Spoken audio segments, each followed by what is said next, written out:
हरे कृष्ण प्रभु जी, दंडवत प्रणाम। हरे कृष्ण प्रभुजी, दंडवत प्रणाम।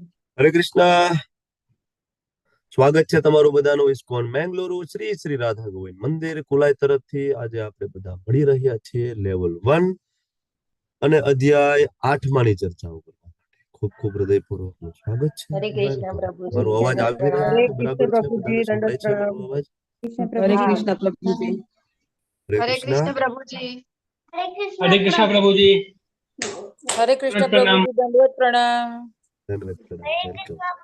हरे कृष्ण प्रभु जी, दंडवत હરે प्रणाम। કૃષ્ણ, દંડવત પ્રણામ, વેલકમ। બધાનું ખૂબ ખૂબ હૃદયપૂર્વકનું સ્વાગત છે હરે ઇસ્કોન કૃષ્ણ મેંગલુરુ શ્રી શ્રી પ્રભુજી। રાધા ગોવિંદ મંદિર કુલાઈ તરફથી। હરે કૃષ્ણ અમરીશ પ્રભુ, નૈના માતાજી, હિરલ માતાજી, thank you for fantastic Kirtan. Thank you. જય રાધા માધવ हरे and कृष्ण।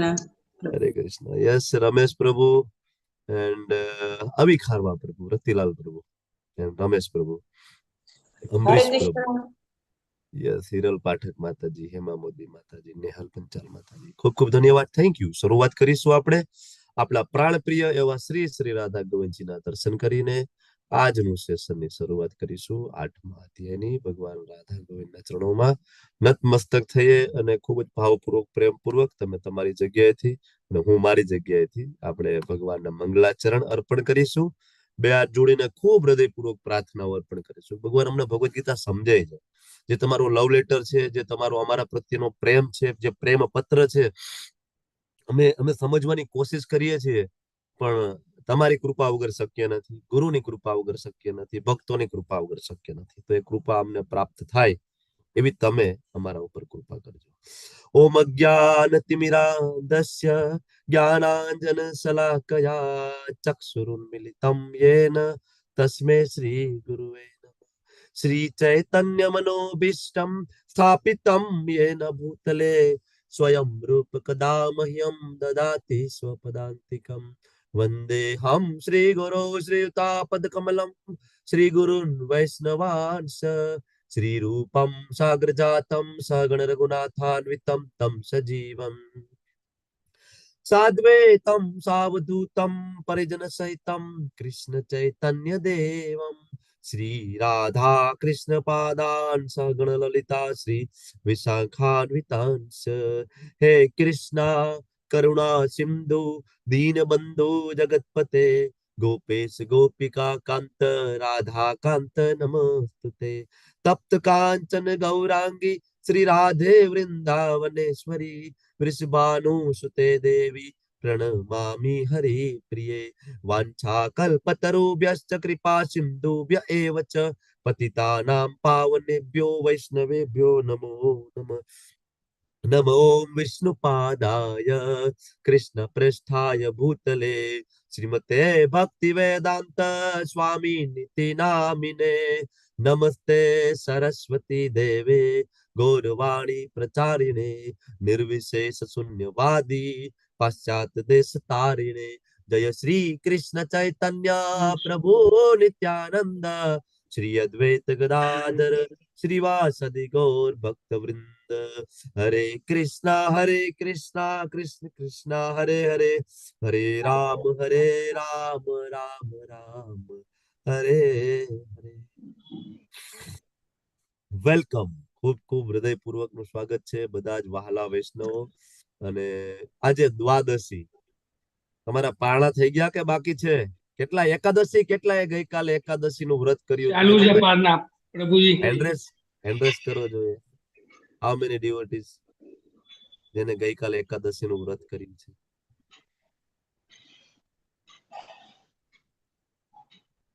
Very well. એવો 34, 35, 36, 37. પ્રભુજી મુજે એકાદશી રહ્યો તો। Very well. Wow. Fantastic. 40. Wow. 40 સુધીનો આંકડો પહોંચ્યો છે। Super. 67 પાર્ટિસિપેન્ટમાં અબવ 40 પાર્ટિસિપેન્ટ, 40 કરતા વધારે લોકોએ એકાદશી કરી છે। ઘણા બધાએ ચેટ બોક્સમાં પણ મેસેજ નાખ્યા છે અમે કરી છે। જો એકાદશીના મહાત્મ્ય ઉપર હું તમારો ક્લાસ લઉં તો આમાંથી એક પણ વ્યક્તિ એવી ના બચે કે જે એકાદશીનો ઉપવાસ ના કરે। બરાબર? જો આપણને એવો સમય મળશે તો જરૂરથી આપણે એકાદશી નું મહાત્મય, જેનો ઉલ્લેખ પદ્મ પુરાણ અને સ્કંદ પુરાણ બંનેમાં છે, બરાબર, ચર્ચા આપણે ક્યારેક જરૂરથી એના ઉપર કરીશું. ઓકે, તો ખૂબ ખૂબ ધન્યવાદ જેને એકાદશી નું વ્રત કર્યું છે, અને જેને નથી કર્યું એ જરૂરથી આવતી એકાદશી થી શરૂઆત કરો. એક વખત એકાદશી નું વ્રત કરો, એ દિવસે ખૂબ ભગવાનના નામ જપ, ભગવદ ગીતા, ભાગવતમ, આ ખાલી એક વખત પ્રેક્ટિકલ કરીને જુઓ કે શું ચેન્જીસ આવે છે તમારા વિચારોમાં. બીજા દિવસની મોર્નિંગ, એટલે કે આજે દ્વાદશીની મોર્નિંગ માં સવારમાં કઈ ચેન્જીસ આવે છે ભગવાનના નામ જપ કરવામાં, માળામાં? હું તમને કહેતો નથી શું ચેન્જીસ આવે છે, તમે કરી જુઓ. તમે લોકો પ્રેક્ટિકલ કરો, જે લોકો અહીં કરે છે એકાદશી નું વ્રત. અને ભક્તિનો ઠાકોરજીનું એક સરસ મજાનું ભજન પણ છે, તમને ખ્યાલ છે ને? શુદ્ધ ભક્તા ચરણ રેણુ ભજન અનુકૂલ.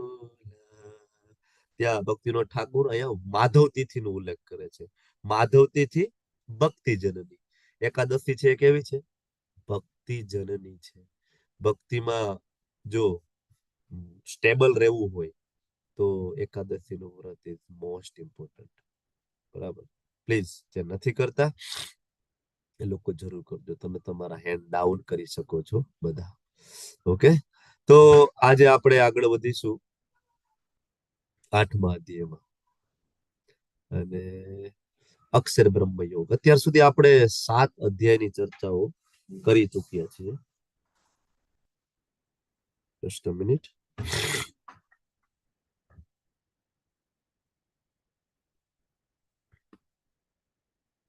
અચ્છા, તો તમે લોકો 7 અધ્યાયના નામ તો બોલી જાઓ, ચલો કોઈ પણ એક ક્રમવાર. ચલો ચલો, કમ ફાસ્ટ. પહેલા અધ્યાયથી સ્ટાર્ટ કરો.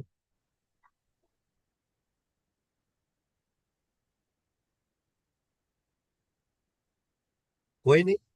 મારો અવાજ તો આવે છે ને પ્રભુ? હરે કૃષ્ણ. હરે કૃષ્ણ પ્રભુજી. અચ્છા, તો બોલો બોલો બોલો. 7 અધ્યાય. કુરુક્ષેત્રની યુદ્ધ ભૂમિ પર સૈન્ય નિરીક્ષણ. પેલો. બીજું ગીતાનો સાર. ગીતાનો સાર. ત્રીજું કર્મયોગ. યોગ. ચોથું દિવ્ય જ્ઞાન. જ્ઞાન. પાંચમું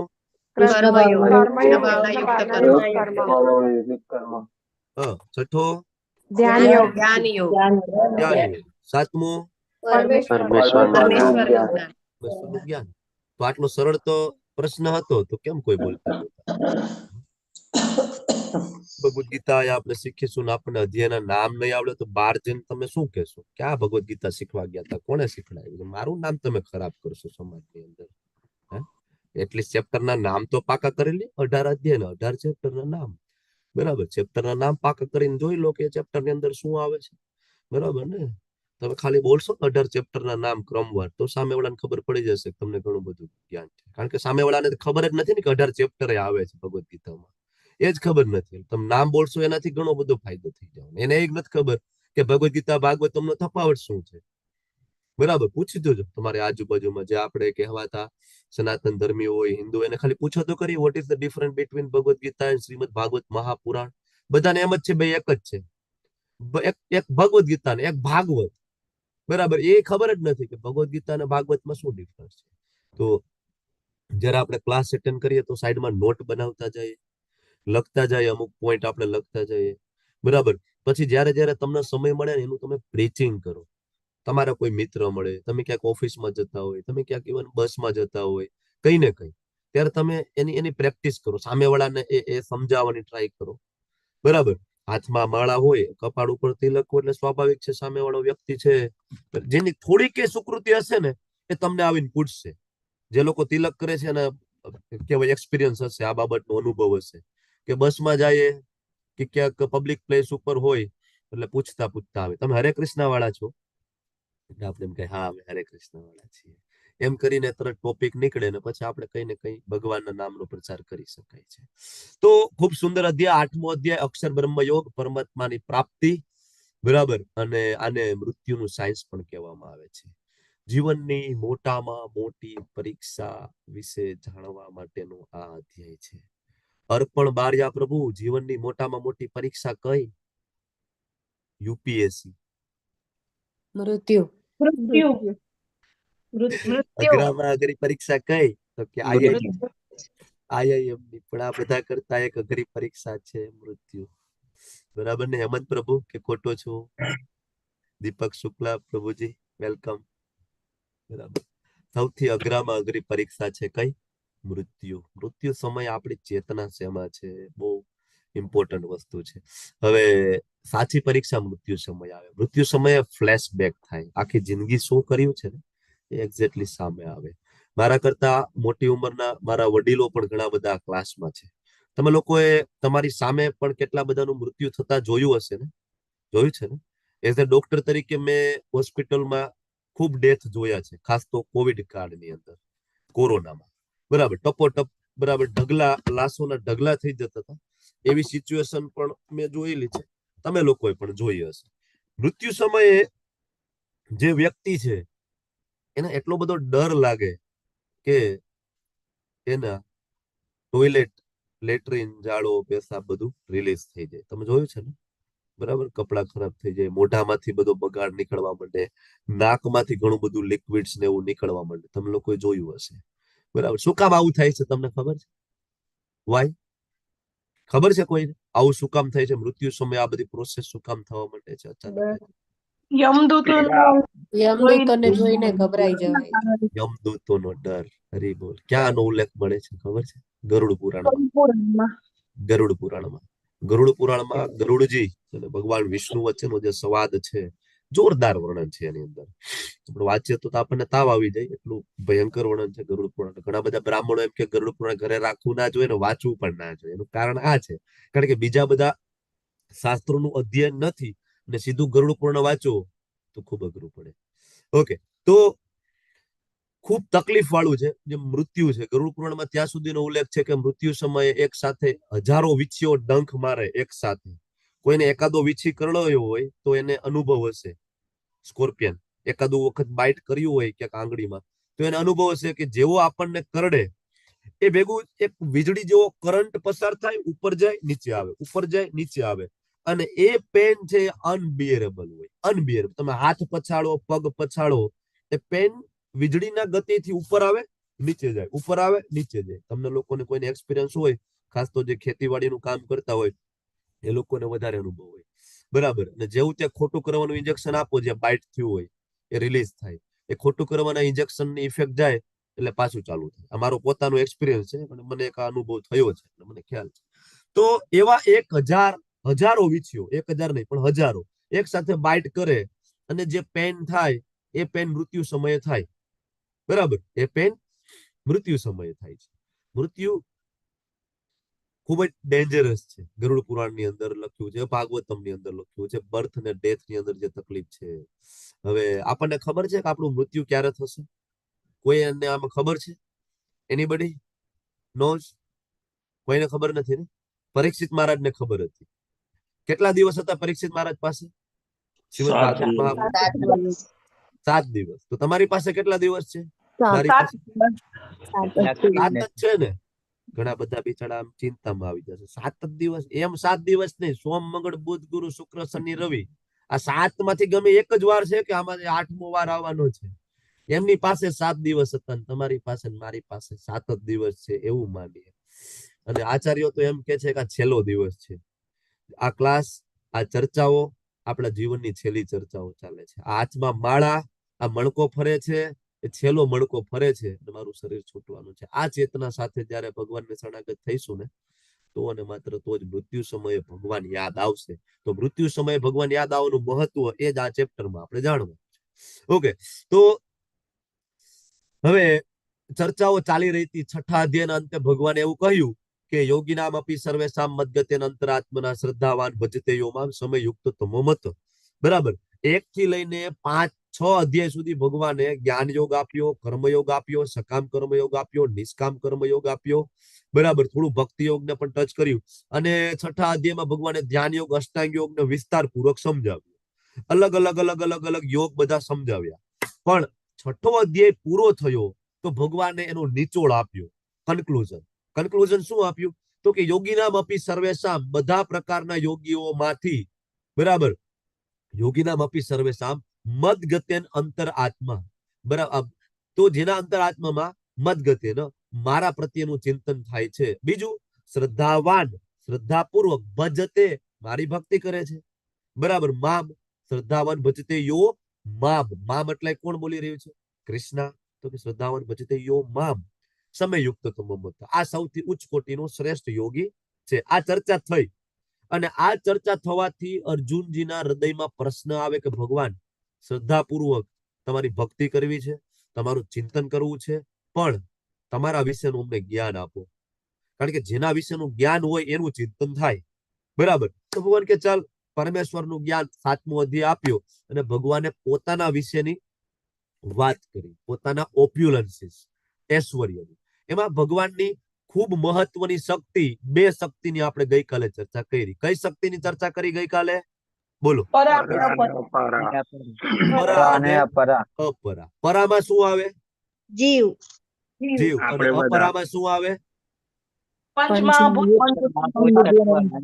પંચમહાભૂત અને મન બુદ્ધિ અને અહંકાર. હવે તમે મને એવું કહો કે આ પરા અને અપરા, આ બે શક્તિ સિવાય આ જગતની અંદર ત્રીજી કોઈ વસ્તુ દેખાતી હોય તો મને કહો. અથવા એવી કોઈ વસ્તુ મને બતાવી જુઓ કે જેમાં આ પરા અને અપરા શક્તિનો સ્પર્શ ના હોય, અથવા તો એના વગર એ વસ્તુ બનેલી હોય. એક વસ્તુનું તમે નામ આપો કે જેનું નિર્માણ પંચમહાભૂતમાંથી નથી. કોઈ પણ વૈજ્ઞાનિક, કોઈ સાયન્ટિસ્ટ એમ કે આ શોધ મારી છે, મેં કર્યું છે અને આની પેટન્ટ મેં લીધી છે, મને રોયલ્ટી મળવી જોઈએ. એક સાયન્ટિસ્ટનું એવું ઇન્વેન્શન મને બતાવો કે જેમાં એને પંચમહાભૂતનો આશરો લીધો ના હોય, ભગવાનના આ પ્રકૃતિમાંથી કોઈ પણ દ્રવ્યનો, વસ્તુનો ઉપયોગ ના કર્યો હોય. એવું એક પણ તમે મને ઇન્વેન્શન બતાવો. છે તમારા ધ્યાનમાં? કોઈ વસ્તુ, કોઈ જીવ, કોઈ પ્રાણી, મનુષ્ય, પહાડો, જંગલો, સમુદ્ર, પંચમહાભૂતની બહાર કઈ એની નથી, કઈ જ નથી. તો બે શક્તિની મહત્વની ચર્ચા કરી અને આપણને ખબર પડી કે બધું કોનું છે? કૃષ્ણનું. ઈશાવાસ્યમ ઇદમ સર્વમ, ઈશોપનિષદનો પહેલો શ્લોક. બરાબર. તો આ વાત થઈ. ભગવાન પોતાના વિશેનું જ્ઞાન આપતા હતા, પણ પોતાના વિશેનું જ્ઞાન આપતા હતા ને, એમાં વચ્ચે બ્રેક લાગી ગઈ. ક્યાં બ્રેક લાગી ગઈ? તો કે 7મા અધ્યાયના છેલ્લા શ્લોક આવ્યા ને, તો મેં તમને ગઈકાલે કહ્યું હતું, છેલ્લા 2 શ્લોકમાં અમુક અઘરા શબ્દો આવ્યા. અઘરા શબ્દો આવ્યા ને, તો અર્જુને જે પરમેશ્વરનું જ્ઞાન ચાલતું તેમાં વચ્ચે પ્રશ્ન પૂછી લીધો કે ભગવાન એક મિનિટ, પરમેશ્વર તમારું જ્ઞાન થોડુંક અત્યારે બ્રેક મારીને મારા થોડાક વચ્ચેના પ્રશ્નનો પણ જવાબ આપી દો. કોના માટે આ પ્રશ્ન કર્યો? તમારા મારા માટે. અધ્યાયને 6 અલગ અલગ વિભાગમાં વહેંચેલો છે. પહેલા વિભાગમાં એન્ટર થાય તો તમે આપણે જે વાત કરીએ છીએ એ અર્જુન પ્રશ્ન પૂછે છે. શું પૂછે? અર્જુન ઉવાચ કિમ તદ બ્રહ્મ કિમ અધ્યાત્મમ કિમ કર્મ પુરુષોત્તમ અધિભૂતમ ચ કિમ પ્રોક્તમ અધિદેવમ કિમ ઉચ્યતે. ભગવાન, કિમ તદ બ્રહ્મ, પુરુષોત્તમ, હે પૂર્ણ પુરુષોત્તમ, કિમ તદ બ્રહ્મ, બ્રહ્મ એટલે શું છે? કિમ અધ્યાત્મ, અધ્યાત્મ એટલે શું છે? કર્મ, કર્મ એટલે શું છે? સકામ કર્મ એટલે શું? બરાબર. અને અધિભૂત, બરાબર. પછી અધિદેવ. મને આ સમજાવો ને. આ પહેલા શ્લોકમાં. બીજા શ્લોકની અંદર હજી આગળ પૂછે છે, અધિયજ્ઞમ કથમ કોત્રમ દેહેસ્મિન મધુસૂદન પર્યાણ કાલે ચ કથમ જ્ઞેયો અસી નિયતાત્મપી. બરાબર. તો અધિયજ્ઞ કોણ છે એ પણ સમજાવો. યજ્ઞના સ્વામી કોણ? બરાબર. કથક કો અત્ર, ક્યાં રહે છે? દેહેસ્મિન, આ શરીરમાં ક્યાં રહે, કેવી રીતે રહે છે? અને પ્રયાણ કાલે ચ કથમ જ્ઞેયો, જ્યારે પ્રયાણકાલ આવશે, પ્રયાણકાલ એટલે શું? શરીર છૂટવું એને કહેવાય પ્રયાણકાલ. તો મૃત્યુ સમય એને કેમ યાદ કરશું? અર્જુનને ખબર છે કે મૃત્યુ સમયે ભગવાનને યાદ કરવાનું ખૂબ ઇમ્પોર્ટન્સ છે, પણ તો તમે મને કહો કે કેવી રીતના તમને યાદ કરી શકાય છે અને યાદ કરવાનું મહત્વ શું છે? આ અર્જુનના પ્રશ્ન થવાનું કારણ આ 2 શ્લોક જે તમારી સામે છે. વિઝિબલ છે? 7મો અધ્યાય 29મો શ્લોક, 7મો અધ્યાય 30મો શ્લોક. આ 2 શ્લોક એ કારણ છે 8મા અધ્યાયની શરૂઆત થવા માટેના. ભગવદ ગીતાના એક અધ્યાય, એક શ્લોક એકબીજા સાથે કનેક્ટિંગ છે. બરાબર. તો આવી રીતના 8મા અધ્યાયની શરૂઆત થાય અને ભગવાન બધા પ્રશ્નોના જવાબ આપશે 8 8માં. 8 પ્રશ્ન 8 જવાબ એક સરસ મજાના ટેબલમાં તમારી સામે મૂકી દીધા છે. ખાલી આ ટેબલ વાંચી લો એટલે 8મું અધ્યાય પૂરું. આટલું જ છે. બરાબર. પહેલો પ્રશ્ન અર્જુનનો છે કે ભાઈ ભગવાન બ્રહ્મ એટલે શું? બ્રહ્મ એટલે જીવ. અધ્યાત્મ એટલે શું? સ્વભાવ. સકામ કર્મ એટલે શું? તો કે ભાઈ ભૌતિક શરીર તરફ દોરી જતી પ્રક્રિયા. અધિભૂત તો કે ભૌતિક પ્રકૃતિને અધિભૂત કહેવાય. અધિદેવ તો કે એ વિરાટ રૂપમાં જે તમામ દેવોનો સમાવેશ થાય છે. અધિયજ્ઞ બરાબર. એ યજ્ઞના સ્વામી કોણ? તો કે પરમાત્મા. અચ્છા, એ ક્યાં રહે છે? તો કે બધાના હૃદયમાં. એ કોણ છે? તો કે હું જ છું. ઈશ્વર સર્વભૂતાનામ હૃદયસ્ય અર્જુન તિષ્ઠતિ. હે અર્જુન, એ હું જ છું પરમાત્મા તરીકે. એટલે ઘણી બધી જગ્યાએ ભગવાન અર્જુનને એમ કહે છે કે અર્જુન તું પરમાત્માના શરણે જા, અર્જુન તું વિષ્ણુના શરણે જા. જે ટાઈપનો અર્જુનનો પ્રશ્ન છે, ધારો કે આગળ જે અધ્યાય હતા કર્મયોગના અધ્યાય હતા 1 થી 6, એમાં જયારે અર્જુનને ભગવાન વાત કરે છે તો ભગવાન જે ત્રીજા અધ્યાયમાં એમ કહે છે કે યજ્ઞ અર્થાત કર્મણો અન્યત્ર લોકો એમ કર્મ બંધન 3.9 માં કે ભાઈ તું વિષ્ણુ પ્રીત્યાર્થે કર્મ કર. ત્યાં એવું ના કહ્યું કે ભાઈ મારા પ્રીત્યાર્થે કર, કારણ કે ત્યાં વાત છે કર્મયોગની. બરાબર. તો જયારે કર્મયોગની વાત આવે તો આ જગતનું જે મેન્ટેનન્સ કરનાર વિષ્ણુ છે. બરાબર. પણ જયારે વાત આવશે ભક્તિની, પ્યોર ડિવોશનલ સર્વિસની વાત આવશે તો કૃષ્ણ એમ કહેશે કે એ બધું છોડો. મનમના મદ ભક્તો મધ્યાજી મામ નમસ્કુરુ, મારા શરણે આવો. સર્વ ધર્માન પરિત્યજ્ય મામ એકમ શરણમ વ્રજ, મારા શરણે આવો. એટલે જે મુજબનો પ્રશ્ન છે એવી રીતના ભગવાન છે કહે છે કે ભાઈ મારા શરણે આવો, પરમાત્માના શરણે જાવ કે વિષ્ણુ. આ બધી વસ્તુ એક ને એક જ છે. બરાબર. પણ જે મુજબનો પ્રશ્ન ભગવાન એ મુજબનો જવાબ આપે. તો ભગવાન આન્સર આપવાની શરૂઆત કરે છે અને ત્રીજા શ્લોકથી ભગવાન કહે છે શ્રી ભગવાન ઉવાચ. પહેલો પ્રશ્ન અર્જુનનો હતો કે ભગવાન બ્રહ્મ એટલે શું? તો બ્રહ્મના અર્થ ઘણા બધા થાય. ઘણા બધા માયાવાદીઓ, નિરાકારવાદીઓ બ્રહ્મ એટલે ખાલી ભગવાનના શરીરમાંથી નીકળતું તેજ, એક પ્રકાશ, એને બ્રહ્મ માને કે ભાઈ બ્રહ્મ તો નિરાકાર બ્રહ્મ છે. પણ બ્રહ્મ એટલે એ બધું જ જે ભગવાન સાથે જોડાયેલું હોય અને જે દિવ્ય હોય, જે પ્રકૃતિના 3 ગુણોથી આચ્છાદિત ના હોય, એ બધી જ વસ્તુને બ્રહ્મ કહેવાય છે. બ્રહ્મ એટલે દિવ્ય, બ્રહ્મ એટલે પ્રકૃતિના 3 ગુણોથી પરે, એને કહેવાય બ્રહ્મ. બરાબર. બ્રહ્મ એટલે કે જીવ. બરાબર. ભગવાન માટે જયારે શબ્દ વપરાય તો ભગવાનને પરમ બ્રહ્મ તરીકે ઉલ્લેખવામાં આવ્યા છે વેદોની અંદર. પરમ બ્રહ્મ એટલે કૃષ્ણ, બ્રહ્મ એટલે કે આત્મા, એટલે કે આ જીવ. બરાબર. અને બીજું ભગવાન સાથે જોડાયેલું એ બધું બ્રહ્મ. મંદિરે જાઓ છો તો મંદિર એ પણ દિવ્ય છે, ધેટ ઇઝ ઓલ્સો બ્રહ્મ. ભગવાનના ધામ બ્રહ્મ, ભગવાનની વાણી બ્રહ્મ, ભગવાનનું રૂપ બ્રહ્મ, ભગવાનના શબ્દ બ્રહ્મ, ભગવાનની લીલા બ્રહ્મ. બરાબર. અને ભગવાનના શરીરમાંથી નીકળતું તેજ એ પણ બ્રહ્મ. બ્રહ્મના શ્લોકના અનુસંધાને અર્થ થાય. ઘણા બધા એનો એક જ અર્થ પકડીને બેઠા છે કે બ્રહ્મ એટલે નિરાકાર.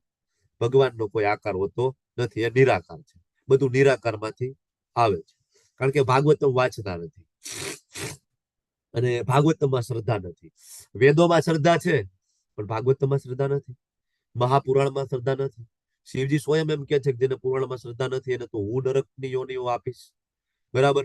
કારણ કે બહુ જ ઇમ્પોર્ટન્ટ વસ્તુ છે. પુરાણોમાં ભગવાનના પરમ ભક્તોની કથા છે અને શિવજી એમ કે છે કે ભગવાનના ભક્તોની કથા એ ભગવાનના ગુણગાન ગાવા કરતા પણ ઉચ્ચ કોટીની છે.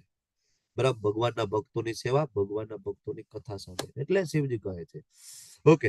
તો ભગવાન કહે છે કે અવિનાશી તથા દિવ્ય જીવને બ્રહ્મ કહેવાય. અર્જુનનો પહેલો પ્રશ્ન કે ભાઈ બ્રહ્મ એટલે શું? તો કે જીવ. અને જીવ વિશે ભગવાન કે મેં તને સમજાવી દીધું. ક્યાં? બીજા અધ્યાયમાં. યાદ આવે છે? અશોચાનન્વશોચસ્તમ પ્રજ્ઞાવાદાસ્ય ભાષસે. 11મા શ્લોક થી લઈ અને 30મા શ્લોક સુધી શેની ચર્ચા થઈ? આજ બ્રહ્મ, જીવ, આત્મા.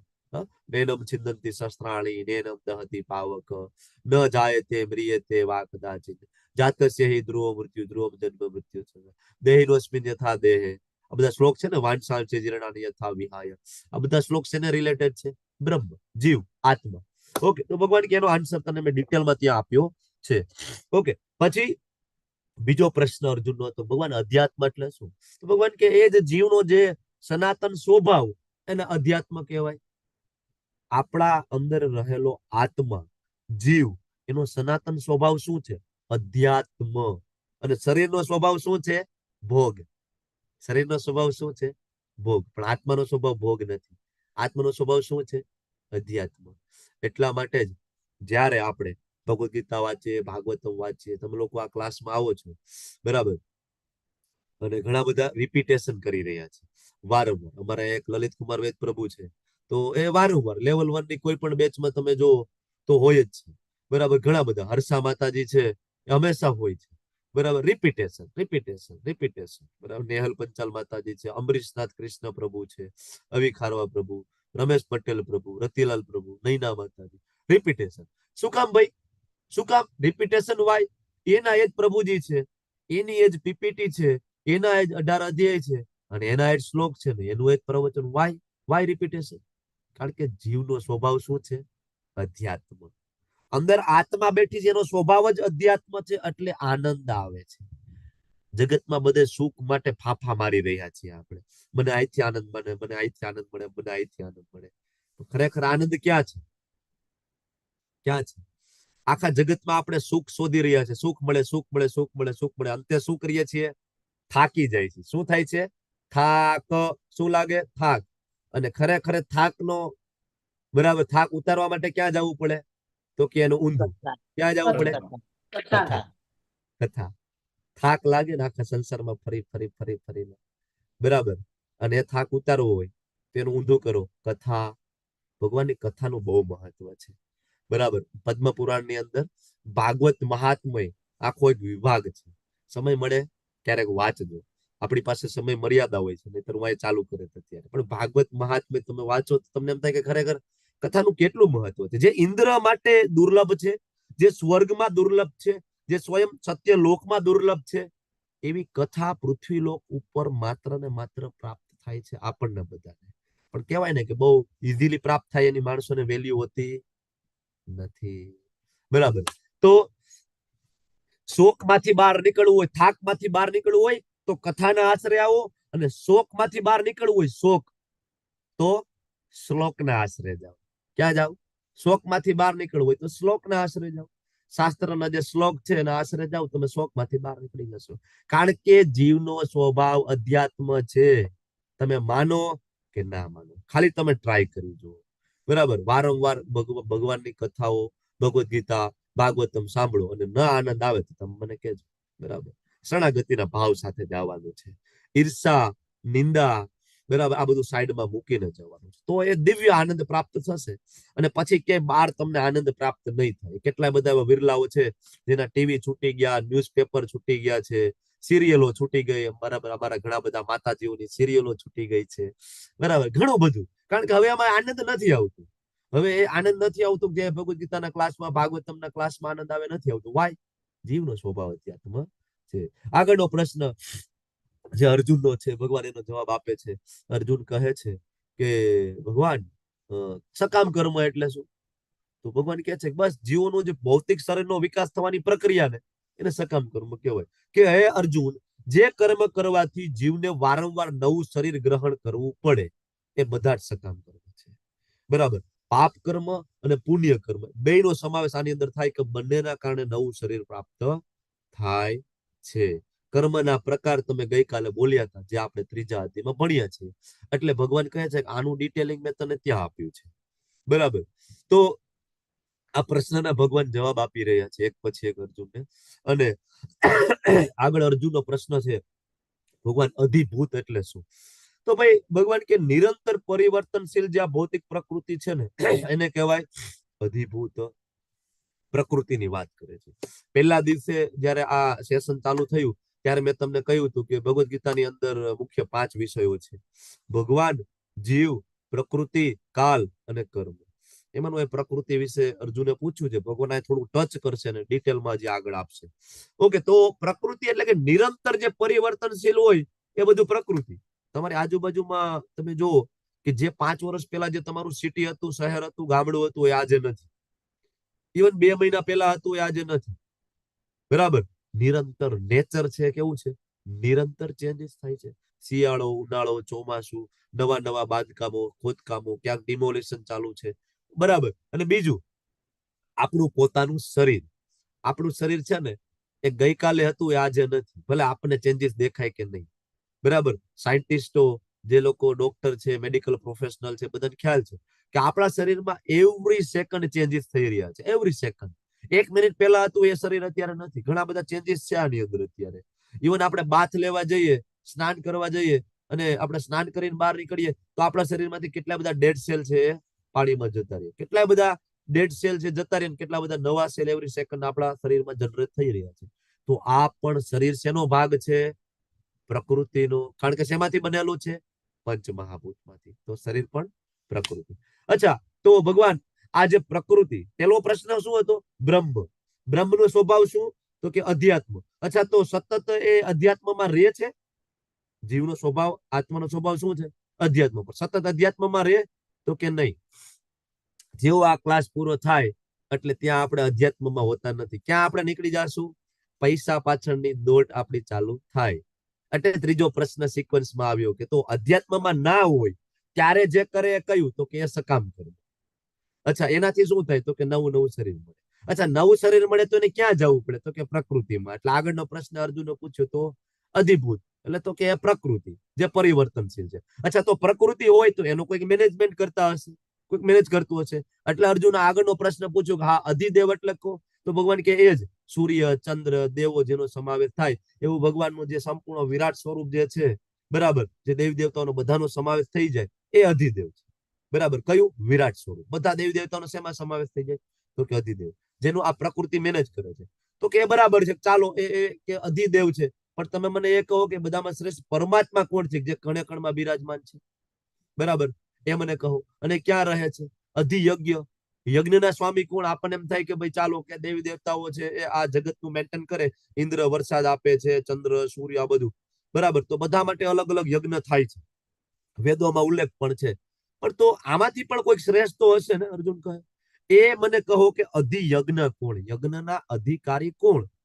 ત્યારે ભગવાન એમ કહે છે અધિયજ્ઞો અહમ, હું જ છું. આગળ 5મા અધ્યાયના અંતે તો કહ્યું હતું ને, ભોક્તારમ યજ્ઞ તપસ્યા સર્વલોક મહેશ્વરમ. બધા જ યજ્ઞોનો અલ્ટિમેટલી ભોગતા હું છું. અર્જુને પૂછ્યું તો ભગવાન ફરીથી કહે છે કે હા ભાઈ, હું જ છું. વિરાટ સ્વરૂપ જે છે એ મારામાંથી જ આવ્યું. બરાબર. અને એ અલ્ટિમેટલી બધા યજ્ઞોનો ભોગતા પણ હું છું. અચ્છા, ક્યાં રહો છો તમે? અધિયજ્ઞ અહમ, તમે છો. એવા અત્ર દેહે દેહ વૃત, તમે ક્યાં રહો છો? ત્યારે અર્જુન આગળ પૂછે છે ભગવાનને, તો ભગવાન કહે છે અહમ એવ અત્ર દેહે, હું આ જ દેહની અંદર રહેલો છું. કોણ? અહમ. અહમ એટલે કોણ? કૃષ્ણ.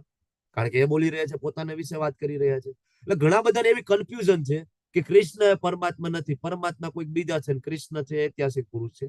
એને આ 8.4 શ્લોક બરાબર વાંચે તો એને ખબર પડી જાય. અધિયજ્ઞો અહમ એવ અત્ર દેહે દેહ ભૃતાવરમ, એ હું જ આ શરીરમાં રહેલો છું, હૃદયમાં પરમાત્મા સ્વરૂપે રહેલો છું, હું જ યજ્ઞનો સ્વામી છું. હજી આને વધારે ક્લેરિફાય ભગવાન 18મા અધ્યાયમાં કરે છે કે ઈશ્વર સર્વભૂતાનામ હૃદયસ્ય અર્જુન તિષ્ઠતિ, એ હું જ છું. ઈશ્વર પણ હું છું. આમ તો 7.7માં ગઈકાલે તો ભગવાને છડાચોક કહી દીધું. બરાબર કીધું ને, મત પરતરમ ન અન્યત કિંચિત અસ્તિ ધનંજય.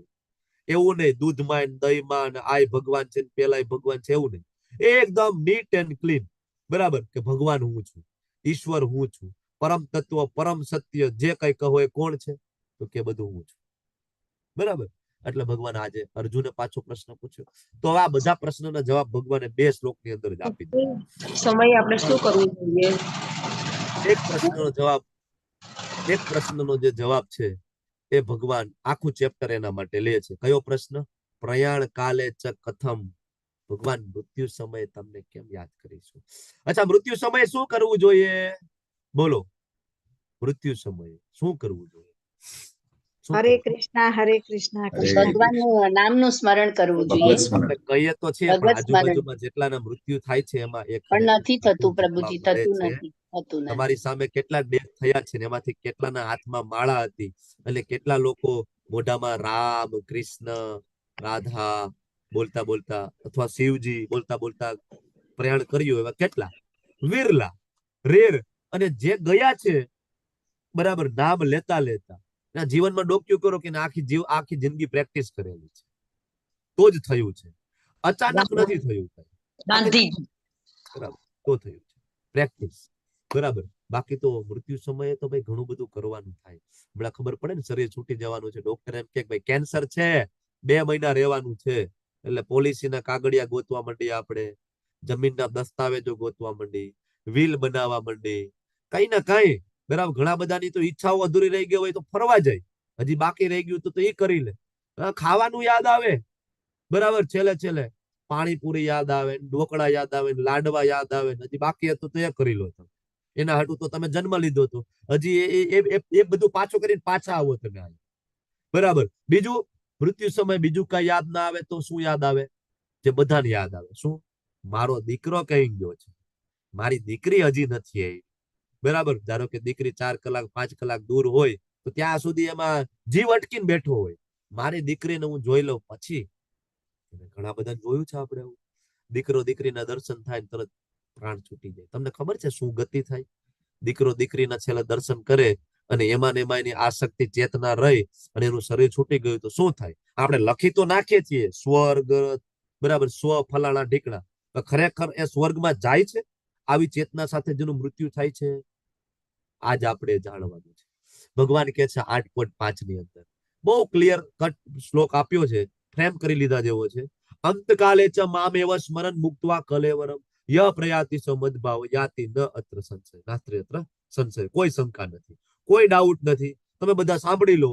ભગવાન કહે છે કે હું ગેરંટી આપું છું, લખવું હોય તો લખી લો, હું ગેરંટી આપું છું કે અંતકાલે ચ મામ એવ, તમારો અંતકાળ આવશે જ્યારે તમારું આ કલેવરમ એટલે કે શરીર છૂટતું હશે અને જો તમે મારું નામ લેશો મામ એવ, તો યહ પ્રયાતિ સમદભાવ, તમે મારા ભાવને પામશો, મારી જેવી પ્રકૃતિને પામશો, મારા ધામમાં આવશો. આમાં કોઈ શંકા નથી.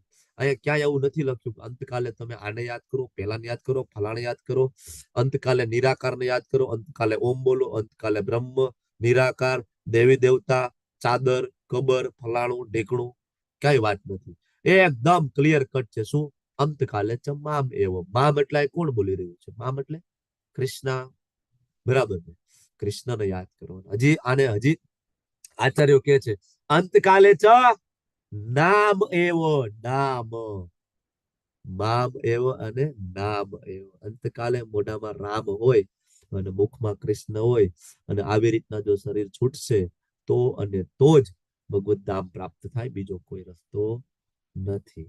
બરાબર, ખૂબ અઘરું છે. તમારી સામે જે પિક્ચર છે, ભીષ્મ પિતામહ સૂતા છે, બાણશૈયા ઉપર સૂતા છે ભીષ્મ પિતામહ. મહાભારતની દ્રષ્ટિએ તમે ભીષ્મ પિતામહને જોયા હશે, પણ એક વખત ભાગવતની દ્રષ્ટિએ પણ ભીષ્મ પિતામહના દર્શન કરજો. બરાબર, બધાને એમ થાય કે ભીષ્મ પિતામહ તો કૌરવની સાઈડ હતા, એ દુષ્ટ હતા, એ પાપી હતા, એ સારા નહોતા. બરાબર, પણ ભાગવતની અંદર વેદ વ્યાસજી જે 12 મહાજનોના નામ લે છે ને, એમાંના એક મહાજન છે ભીષ્મ પિતામહ. ખૂબ જ મહત્વનું, ભગવાનના પરમ ભક્ત છે, મહાન ભક્ત છે. કેવી રીતના શરીર છૂટે છે? બરાબર, બાણશૈયા ઉપર સૂતા છે, શરીર એટલું વિંધાઈ ગયું છે, બાણશૈયા ઉપર સૂતા છે. બરાબર, અને ભગવાન 5 પાંડવોને લઈને જાય છે અને આજુબાજુમાં ભગવાનના બીજા બધા એ સમયે રહેલા અવતારો પણ ઉપલબ્ધ છે. વેદવ્યાસજી છે, પરશુરામ ભગવાન પણ આવીને ઉભા રહી જાય, કૃષ્ણ સ્વયં સાક્ષાત સામે ઉભા છે, સત્યાવેશ અવતાર તરીકે નારદજી ઉભા છે, વિભૂતિ તરીકે બીજા 5 પાંડવો, અર્જુનો, એ બધા પણ સામે ઉભા છે. બરાબર, અને ત્યાં જે ભીષ્મ પિતામહ સૂતા છે તો ભીષ્મ પિતામહ કહે છે કે મારે તમારું 2 કામ છે. એક તો મારા માથા નીચે કંઈક મૂકવા માટે આપો, મારું માથું આમ નીચે આમ લટકે છે, કારણ કે તીર અહીંયા શરીરમાં લાગેલા હતા, માથામાં નહોતા લાગેલા, તો માથું આમ નીચે લટકતું હતું. તો કંઈક માથા નીચે ઓશિકા જેવું કરો, અને બીજું મને બહુ તરસ લાગી છે, ભીષ્મ પિતામહ કહે છે. તો જેવું આ ભીષ્મ પિતામહ બોલે છે તો દુર્યોધન સાંભળે છે, દુર્યોધન આમ તાલી વગાડે છે, સૈનિકો દાદા માટે પાણી લઈ આવો. એટલે ભીષ્મ પિતામહ જોવે છે કે આને હજી બુદ્ધિ આવી નથી. અર્જુનની સામે જોવે છે, અર્જુનજી સમજી જાય છે, અર્જુનજી તરત જ એના બરાબર ત્યાંથી તીર કાઢે છે અને એવું તીર મારે છે કે એક તીર આમ ને એક તીર આમ, એટલે ભીષ્મ પિતામહને ઓશિકા જેવું થઈ જાય, માથું જે લટકતું હતું એનો સપોર્ટ મળી ગયો. અને બીજું તીર જેવું ભૂમિદેવી ઉપર મારે છે ત્યાંથી ગંગાજી પ્રગટ થાય છે, કારણ કે માં ને ગંગાજીના તો પુત્ર છે ને. બરાબર, તરત જ ત્યાંથી ગંગાજી પ્રગટ થયા, ભીષ્મદેવની જે તૃષા છે શાંત થઈ. બરાબર, અને પછી ભગવાન સામે ઉભા છે અને ભીષ્મદેવ છે યુધિષ્ઠિર મહારાજને સાંત્વના આપે છે. આખો અધ્યાય છે ભાગવતની અંદર, એટલે એમાં હું બહુ ડિટેલમાં નથી જતો. પણ ત્યારે ભીષ્મ પિતામહ છે વાત કરી રહ્યા છે. ભીષ્મ પિતામહનું મૃત્યુ કેવું છે ત્યારે એ ભગવાનની સામે જોઈને વાત કરી રહ્યા છે કે ભગવાન તમે મને દર્શન આપો. બરાબર. ભગવાનને જે ભીષ્મ પિતામહ કૃષ્ણને વીર રસમાં પ્રેમ કરતા હતા. કયા રસમાં? વીર રસમાં. તો ભીષ્મ પિતામહ વર્ણન કરી રહ્યા છે કે કૃષ્ણ, મને યાદ આવે છે કે યુદ્ધ ભૂમિ ઉપર જયારે મેં તીર છોડ્યા તમારા ઉપર ને અર્જુન ઉપર, અને અર્જુનને તીર લાગ્યા કે તમે બહુ ગુસ્સે થઈ ગયા. તમે તમારું વચન તોડી અને રથ ઉપરથી જમ્પ મારી અને બાજુના રથનું તમે પૈડું લઈ અને મારી સામે ઘસી આવતા હતા. બરાબર, મારી સામે ઘસી આવતા હતા. અર્જુન દોડીને તમારા પગે ચોટી ગયો હતો કે નહીં પ્રભુ, નહીં નહીં, મારા માટે તમે તમારું વચન તોડશો નહીં. તમારા વિશે શું કહેશે બધા? ભગવાન કે મને કોઈ પરવા નથી. મારા ભક્ત ઉપર કોઈ આંગળી ઉઠાવે તો હું મારા વચનોની કોઈ પરવા કરતો નથી. આજ તો ભીષ્મને પતાવી દો. બરાબર. સામે જાય છે અને ભીષ્મદેવ પ્રતિકાર નથી કરતા. ભાગવત વાંચો. ભીષ્મદેવ એટ એ ટાઈમ ધનુષ બાણ બધું સાઈડમાં મૂકી અને નીચે બેસીને દંડવત પ્રણામ કરે છે. વાહ પ્રભુ વાહ. આજ તો જોવાનું હતું, આજ કરવાનું હતું. બરાબર. આજ જોવું છે કારણ કે હું તમને એ રસમાં તો પ્રેમ કરું. તો ભીષ્મદેવ વર્ણન કરે છે કે ભગવાન તમે દોડતા દોડતા આવતા હતા મારી સામે, જાણે કે સિંહ છે બરાબર એના શિકારની પાછળ પડતો હોય, અને ધૂળની ડમરીઓ ઉડતી હતી, અને તમારા જે પ્રસ્વેદના બિંદુઓ બરાબર તમારા કપાળ ઉપરથી આગળ મોતીની જેમ પસાર થઈ રહ્યા છે, અને તમારા ઘૂઘરાળા વાળ એ ધૂળની ડમરીઓના કારણે ગોલ્ડન જાય પડી રહી છે એમાં. બરાબર. મને તો આ દર્શન યાદ આવે છે. ભીષ્મદેવને ત્યારે આ દર્શન યાદ આવતા હોય છે. બરાબર. અને ભગવાનના હાથમાં ભીષ્મદેવનો હાથ છે, અને ભીષ્મદેવ છે એ ભગવાન શ્રી કૃષ્ણની વાંગમય પૂજા કરી રહ્યા છે. બરાબર. શ્લોકો બોલી રહ્યા છે, વિષ્ણુ સહસ્ત્ર નામનો જપ કરી રહ્યા છે, અને એનું શરીર છૂટે છે. આને કહેવાય exact ideal death. Exact ideal death. આમાં કોઈ શંકા છે? બરાબર. ઘણા બધા એમ થાય કે ભીષ્મદેવ છે પાપી હતા. પાપી હોય તો છેલ્લે ભગવાન થોડા સામે ઉભા હોય. બરાબર. આવું ને આવું ડેથ છે એ શ્રીલ પ્રભુપાદજી તમે લોકોએ સાંભળ્યું હશે. બરાબર. અને આજે પણ યુટ્યુબમાં તમને એમનો વિડીયો મળી જશે. અમારા ઇસ્કોનના founder Acharya his divine grace એસી ભક્તિવેદાંત સ્વામી શ્રીલ પ્રભુપાદ, બરાબર, એમનું મૃત્યુ તમને યુટ્યુબમાં મળશે. તો મૃત્યુ સમયે એના મુખમાંથી ભાગવતમના શ્લોકો નીકળી રહ્યા છે. શ્રીમદ ભાગવતમ. મેં તમને આની પહેલા એક અધ્યાયમાં કહ્યું હતું કે પ્રભુપાદ છે વૈકુંઠ ગયા છે, નિત્ય લીલા પ્રવેશ થયામાં કોઈ શંકા નથી. એનું પ્રમાણ અહીંયા આ શ્લોકમાં છે 8.5માં. તો ભાગવતમ બોલી રહ્યા છે, બાજુમાં એના શિષ્યો છે ડિક્ટોફોન લઈને એ શ્લોકો રેકોર્ડ કરી રહ્યા છે, અને શિષ્યો શ્લોક બોલે છે અને પ્રભુપાદ એનું ભાવાર્થ આપે છે, અનુવાદ આપે છે, વેદો ઉપનિષદો પુરાણોમાંથી રેફરન્સ આપતા જાય છે. બંને આંખો બંધ છે, શરીર એકદમ નિષ્પ્રાણની જેમ પડેલું છે, અને શરીર એવું થઈ ગયું છે કે નાની એવી પોટલી તમે વારી લો, ખાલી હાડકા સિવાય બીજું કઈ બચ્યું નથી.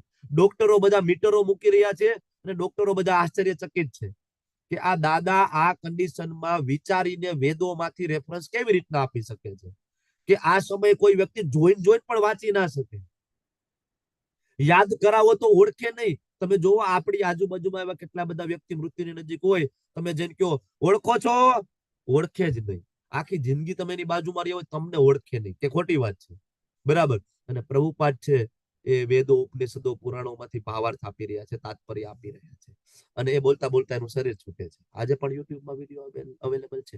અને એ જ પ્રભુપાદના શિષ્યના શિષ્ય હમણાં જ વૃંદાવનની અંદર, બરાબર, પરમ પૂજ્ય કદમ કાનન મહારાજ, એમનું શરીર પણ છૂટ્યું. કેવી રીતના? એમના ગુરુજીના ખોળામાં એમનું માથું છે, કીર્તન કરતા હરે કૃષ્ણ મહામંત્રની ધૂન ચાલુ છે, પોતે પણ કીર્તન કરી રહ્યા છે. બરાબર. અને એનું વૃંદાવનમાં શરીર છૂટે છે. આ કેટલા બધા કિસ્સાઓ છે ઇસ્કોનની અંદર. બરાબર. જે આપણા પ્રભુપાદના શિષ્યો, એમના શિષ્યોના શરીર છૂટ્યા છે. આ છે અંતકાલે ચ મામેવ સ્મરણ મુક્ત્વા કલેવર. અને આ અચીવ કરવું ને, આ કઈ 1 દિવસ 2 દિવસની પ્રોસેસ નથી. બરાબર. સામાન્ય 12મા ધોરણની પરીક્ષા દેવી હોય ને બાળકને, તો એ બાળક 11મું જે ચાલુ ના થયું હોય ને ત્યાં તો 12માની તૈયારીમાં લાગી ગયો હોય. જે લોકોએ સાયન્સ કર્યું હશે ને ખ્યાલ હશે. 1.5-2 વર્ષની મહેનત હોય છે બાળકની, ત્યારે એ 12મા સાયન્સની 3 કલાકની એક્ઝામ આપી શકે. 3 કલાક માટે એને 2 વર્ષ મથવું પડતું હોય, તો તમને શું લાગે છે? મૃત્યુ સમયે તમને અચાનક તમારા મુખમાં રામ આવી જશે, અચાનક તમારા મુખમાં કૃષ્ણ આવી જશે, અચાનક તમે માળા કરતા થઈ જશો? નહીં. બરાબર. અભ્યાસ એને તું કોંતેય વૈરાગ્યેણ ચ ગુહ્યતે. ક્યાં કહ્યું છે? છઠ્ઠા અધ્યાયમાં ભગવાનને અર્જુનને કહ્યું. કારણ કે અર્જુને ભગવાનને કહ્યું કે ભગવાન તમે જે પદ્ધતિ બતાવી છે તમારામાં મન લગાડવું, તમારું ચિંતન કરવું, પણ તમે કહો તો વાયુને રોકી દો, મન કંટ્રોલમાં નથી આવતું. ભગવાન કે કાંઈ નહીં અર્જુન, અભ્યાસ છે ને તું કોણ તે, તું પ્રેક્ટિસ તો કર, ધીમે ધીમે પ્રેક્ટિસ કર. રોજ 1 માળા 1 માળા 1 માળા 2 માળા 2 માળા 3 4 4 એમ કરતા કરતા તને એમાં એવો આનંદ આવશે કે રોજ 16 માળા થશે. બરાબર, ગઈકાલે એકાદશી હતી, કેટલા બધા 64 માળા 32 માળા કરેલી છે. દિવ્ય આનંદ પ્રાપ્ત થશે અને આવું થતા થતા શરીર છૂટી જશે અને ધામમાં પ્રાપ્ત થાય. યુધિષ્ઠિર મહારાજ ને 5 પાંડવો જયારે વનવાસ દરમિયાન પાણીની તરસ લાગી હતી, તો એક પછી એક પેલા પાંડવો જાય છે, તો ઓલા જે જળ જે સરોવરમાંથી યક્ષ બગલા સ્વરૂપે પ્રગટ થાય છે, બબુલ, અને એ જે 4 પાંડવોને મૃત્યુ સજાની નજીક મૂકી દે છે, એકદમ બેભાન અવસ્થામાં, અનકોન્શિયસ. છેલ્લે યુધિષ્ઠિર મહારાજ જાય છે અને યુધિષ્ઠિર મહારાજ કહે છે કે ભાઈ તમે કોણ છો? કારણ કે 4 મારા ભાઈઓને મારી નાખે એ કોઈ સામાન્ય જીવ, સામાન્ય પુરુષ તો નથી હોવાના. તમે કોઈક નક્કી કોઈક દિવ્ય છો, 2 હાથ જોડીને ઉભા રહે છે, તમે કોણ છો? તો યક્ષરાજ પ્રગટ થાય છે અને કહે છે કે ભાઈ હું પ્રશ્ન પૂછું, 100 પ્રશ્ન પૂછું અને તમે જવાબ આપો તો તમારા ભાઈઓને, પહેલા તો એમ કીધું હતું ભાઈ બરાબર ગમે તે એકને હું જીવિત કરીશ, પણ પછી પ્રસન્ન થઈને બધાને જીવિત કરે છે. 100 પ્રશ્ન પૂછ્યામાં એક પ્રશ્ન ખૂબ જ મહત્વનો હતો કે ભાઈ આશ્ચર્ય શું છે? બરાબર, આ જગતનું સૌથી મોટું આશ્ચર્ય શું છે? યુધિષ્ઠિર મહારાજનો જવાબ, આ જગતમાં સૌથી મોટું આશ્ચર્ય કયું? આટલા મૃત્યુને દરરોજ જોવા એટલા છતાં માણસો માણસે મૃત્યુ થાય છે, હજારો પણ મૃત્યુ પામે છે, પણ કોઈ મૃત્યુ થશે એવું સ્વીકારવા તૈયાર નથી. એમને એમ જ લાગે છે કે આપણે નહીં મરીએ, બીજા બધા મરશે. આપણને તો ખાસ લાગુ પડે છે, કારણ કે આપણે કોરોના જોયો છે. આપણી સામે સિવિલ હોસ્પિટલોમાં આપણને બધા ન્યૂઝ વાળા બધા લાશોના ઢગલા બતાવતા હતા. આપણી સામે એ જોયું હતું કે સ્મશાનની અંદર 2 દિવસ સુધી વારો નહોતો આવતો, માણસો લાઈનમાં ઉભા રહેતા. રાજકોટ સ્મશાનમાં 48 કલાક પછી વારો આવતો હતો ડેડ બોડી ને અંતિમ સંસ્કાર માટેનો. આ બધું આપણે જોયું છે ને, છતાં પણ આપણને એવું થાય છે કે ના મારું પણ મૃત્યુ થઈ શકે. બરાબર, ના આપણને એમ થાય ના મારે હજી વાર છે, થોડા પૈસા કમાઈ લઉં, ભેગા કરી લઉં, ભોગ ભોગવી લઉં, મજા કરી લઉં, મારી પાસે બહુ ટાઈમ છે. અહની ભૂતાની ગચ્છન્તિ હા યમાલયમ. હજારો જીવો રોજ યમાલયમમાં જાય છે. શેષ સ્થાવરમ ઈચ્છતી કિમ આશ્ચર્યમ અતઃપરમ. આનાથી મોટું આશ્ચર્ય કયું હોય કે આટલા મૃત્યુ સામે માણસો જોઈ રહ્યા છે, છતાં પણ એ લોકોને એવું લાગે છે કે નહીં, મારી પાસે હજી સમય છે. બિલકુલ સમય નથી. બરાબર, ખબર છે કે આજ રાત્રે સુવે તો બરાબર આવતીકાલે ઉઠીએ કે નહીં એની કોઈ ગેરંટી છે? જામનગરમાં એક ખૂબ જ પ્રખ્યાત હાર્ટ સર્જન, લગભગ નામ ગૌરવ, બરાબર, ખૂબ પ્રખ્યાત હાર્ટ સર્જન, 25,000 કરતા વધારે હાર્ટ સર્જરી સક્સેસફુલી કરેલી જામનગરમાં, 25,000 કરતા વધારે. બરાબર, એ ડોક્ટર સાહેબ રાત્રે સૂતા છે, સવારે ઉઠ્યા જ નથી. યંગ છે, એવું નથી, 10 જ વર્ષની પ્રેક્ટિસ, મારા જેટલી જ ઉંમર, મારા કરતા નાની ઉંમર છે. બરાબર, 35, 36, 38 વર્ષની ઉંમર છે, રાત્રે સૂતા છે, સવારે ઉઠ્યા જ નથી. ખબર છે કે સવારે નહીં ઉઠે? 25 જણાને હાર્ટ એટેક માંથી બચે, પછી 25,000 ને બચાવીને પોતે જતા રહેશે. કોઈને ખબર છે? એટલે આ યુધિષ્ઠિર મહારાજ કહે છે કે આનાથી મોટું આશ્ચર્ય શું હોય? તો આપણે કૃષ્ણને યાદ કરીએ તો આપણને ધામ પ્રાપ્ત થાય, પણ જો કૃષ્ણને યાદ ના કરીએ તો શું થાય? ભગવાન કે યમ વાપી સ્મરણ ભાવમ ત્યજંતે કલેવરમ તમ વેતિ કોમતે સદા તદ ભાવ ભાવિત. જીવ સંપૂર્ણ રીતના જે સ્વતંત્રતા, એને આંશિક સ્વતંત્રતા આપેલી છે, બરાબર, ભગવાન એમાં દખલગીરી કરતા નથી. ભગવાન કઈ તમને ઉપરથી આવીને હાથમાં માળા નહીં આપે કે ભાઈ ના તું માળા કર ને કર. ભગવદ ગીતા આપી છે, રામાયણ, મહાભારત જેવા શાસ્ત્રો આપ્યા છે, વેદો, ઉપનિષદો, પુરાણો આપ્યા છે. એ સમજવામાં અઘરું પડતું હોય તો સૌથી સરળ ભાગવત મહાપુરાણ આપ્યું છે. બરાબર, અને કેટલા બધા આચાર્યો, કેટલા બધા ઋષિમુનિઓ, કેટલા બધા મહાન ભક્તો આપણને આપ્યા છે. ભગવાન એટલા માટે જે બધાને મોકલે છે. નરસિંહ મહેતાને મોકલ્યા, મીરાબાઈને મોકલ્યા, શેના માટે મોકલ્યા છે? કે આપણે બધા એના જીવનને જોઈએ અને આપણે એના જીવનમાંથી કંઈક શીખીએ. બરાબર, એટલા માટે આટલી બધી વ્યવસ્થા કરી છે, છતાં પણ આપણે જો ભગવાનનું નામ ના લેવું હોય તો પછી ભગવાન કે યમ વાપી સ્મરણ ભાવ. તને મજા પડે તે કર. શરીરનો ત્યાગ કરતી વખતે તને જે વસ્તુ, જે ભાવનું તું સ્મરણ કરીશ, તને જેની ઈચ્છા હશે, માયા દેવી એની વ્યવસ્થા કરશે. કારણ કે તારી ઈચ્છા છે, તારે ધામમાં આવવું હોય તો એના માટે મેં તને કહ્યું છે કે આટલું આટલું કરીશ તો તારું શરીર છૂટી જશે, પછી તું ધામમાં આવે. પણ તું એમ કે ના ના હજી તો ભાઈ બાકી રહી ગયું મૃત્યુ સમયે, બરાબર. આખી જિંદગી જેને ખરાબ ખરાબ ખાધું અને મૃત્યુ સમયે પણ એમ થાય કે સારું થોડુંક નોનવેજ મળી જાય તો મજા આવશે. ભગવાન કે કાંઈ વાંધો નહીં દીકરા, નેક્સ્ટ બર્થ એવો આપું નોનવેજ જ ખાધા રાખવું, વાઘ બની જાય, સિંહ બની જાય, નોનવેજ ખાધા રાખ ભાઈ, બીજું શું કરવાનું, બરાબર. ભગવાન ઈચ્છતા નથી કે આપણે અહીંયા રહીએ, પણ આપણી પોતાની ઈચ્છામાં ભગવાન પર્સનલી દખલગીરી કરતા નથી, બરાબર. એટલે ભગવાન કહે છે, અહીંયા જે બાજુનું પિક્ચર છે ભરત રાજાનું છે, ભરત રાજાને છેલ્લે કોણ યાદ આવ્યું હતું? હરણ. હરણમાં ચેતના રહી તો આગલો બર્થ એનો હરણમાં થયો. તો ભગવાન બહુ પ્રેક્ટિકલ છે. તમે જેનું સ્મરણ કરો, બરાબર. આખી જિંદગી કોઈ વ્યક્તિ છે એવું વિચારે કે મારે લીડર બનવું છે, ધારાસભ્ય બનવું છે, પણ ભાઈનો મેળ ના પડે અને એની એ ચેતના સાથે વ્યક્તિ ધારો કે મૃત્યુ પામે તો આગળનું શરીર કયું મળે? કૂતરાનો. હા, તમે જોવો ને તમારી શેરીમાં જે બરાબર 8-10 કૂતરા હોય એમાંથી એક ધારાસભ્ય હશે, બરાબર. જેવી કાર નીકળે એટલે એ ભાઈ પેલા દોડે, પછી ઓલા બધા પાછળ આવવાનું, બરાબર. અને એમાંથી કોઈ ટ્રાફિક પોલીસ છે, બરાબર. જેવી કાર હાઈ સ્પીડમાં નીકળે એટલે દોડીને જશે, ધીમી હકાલો ભાઈ, ધીમી હકાલો. જેવી તમે ધીમી કરશો એટલે પોતે શાંત થઈ જાય, હા હવે બરાબર, આ સ્પીડ બરાબર. કોને કીધું ભાઈ આ? કારણ કે ગયા જન્મમાં ભાઈની ચેતના હતી ટ્રાફિક પોલીસ બનવું છે, ટ્રાફિક પોલીસ, હા બનો. બધી વ્યવસ્થા છે ને. કોઈ એમ કે ભાઈ ના મારે તરવું છે, ભગવાન કે માછલી 84 લાખ યોનિઓ કઈ બ્રહ્માજી એમ જ જનરેટ નથી કરી દીધી. આપણા જે ઈચ્છાઓ છે એ મુજબ 84 લાખ યોનિઓ બ્રહ્માજીએ જનરેટ કરી છે આપણા બધાનું ધ્યાન રાખવા માટે. જે મજા કરવી એ કરો, ખરાબમાં ખરાબ ખાવું હોય તો ભૂંડની યોની, બરાબર. મજા કરો, જાઓ. બહુ ખરાબ ખાવાની ઈચ્છા છે, ખાઓ, મજા કરો, બરાબર. આપણી સ્વતંત્રતામાં ભગવાન દખલગીરી દેતા નથી. ઓકે, તો ભરત રાજાની કથા આપણે લોકોએ જોઈ છે, બરાબર. ભરત રાજા હરણમાં ચેતના ગઈ અને હરણ પ્રત્યે આસક્તિ થઈ અને શરીર છૂટ્યું, બરાબર. પણ અહીંયા મારે એક બીજી કથાની ચર્ચા કરવી છે. એ કથા છે અજામિલ. ઘણી બધી જગ્યાએ ભાગવત કથામાં તમે અજામિલની કથા સાંભળી હશે. આ બહુ ફેમસ કથા છે અજામિલ વાળી, બરાબર. સરસ મજાના બ્રાહ્મણ પવિત્ર કુટુંબમાં જન્મ થયો, ખૂબ વેદોનું જ્ઞાન, ભક્તિભાવ વાળું ફેમિલી. હવે એક દિવસે અજામિલ નામનો બ્રાહ્મણ છે જંગલમાં જાય છે ફૂલ તોડવા માટે, ભગવાનની સેવા માટે.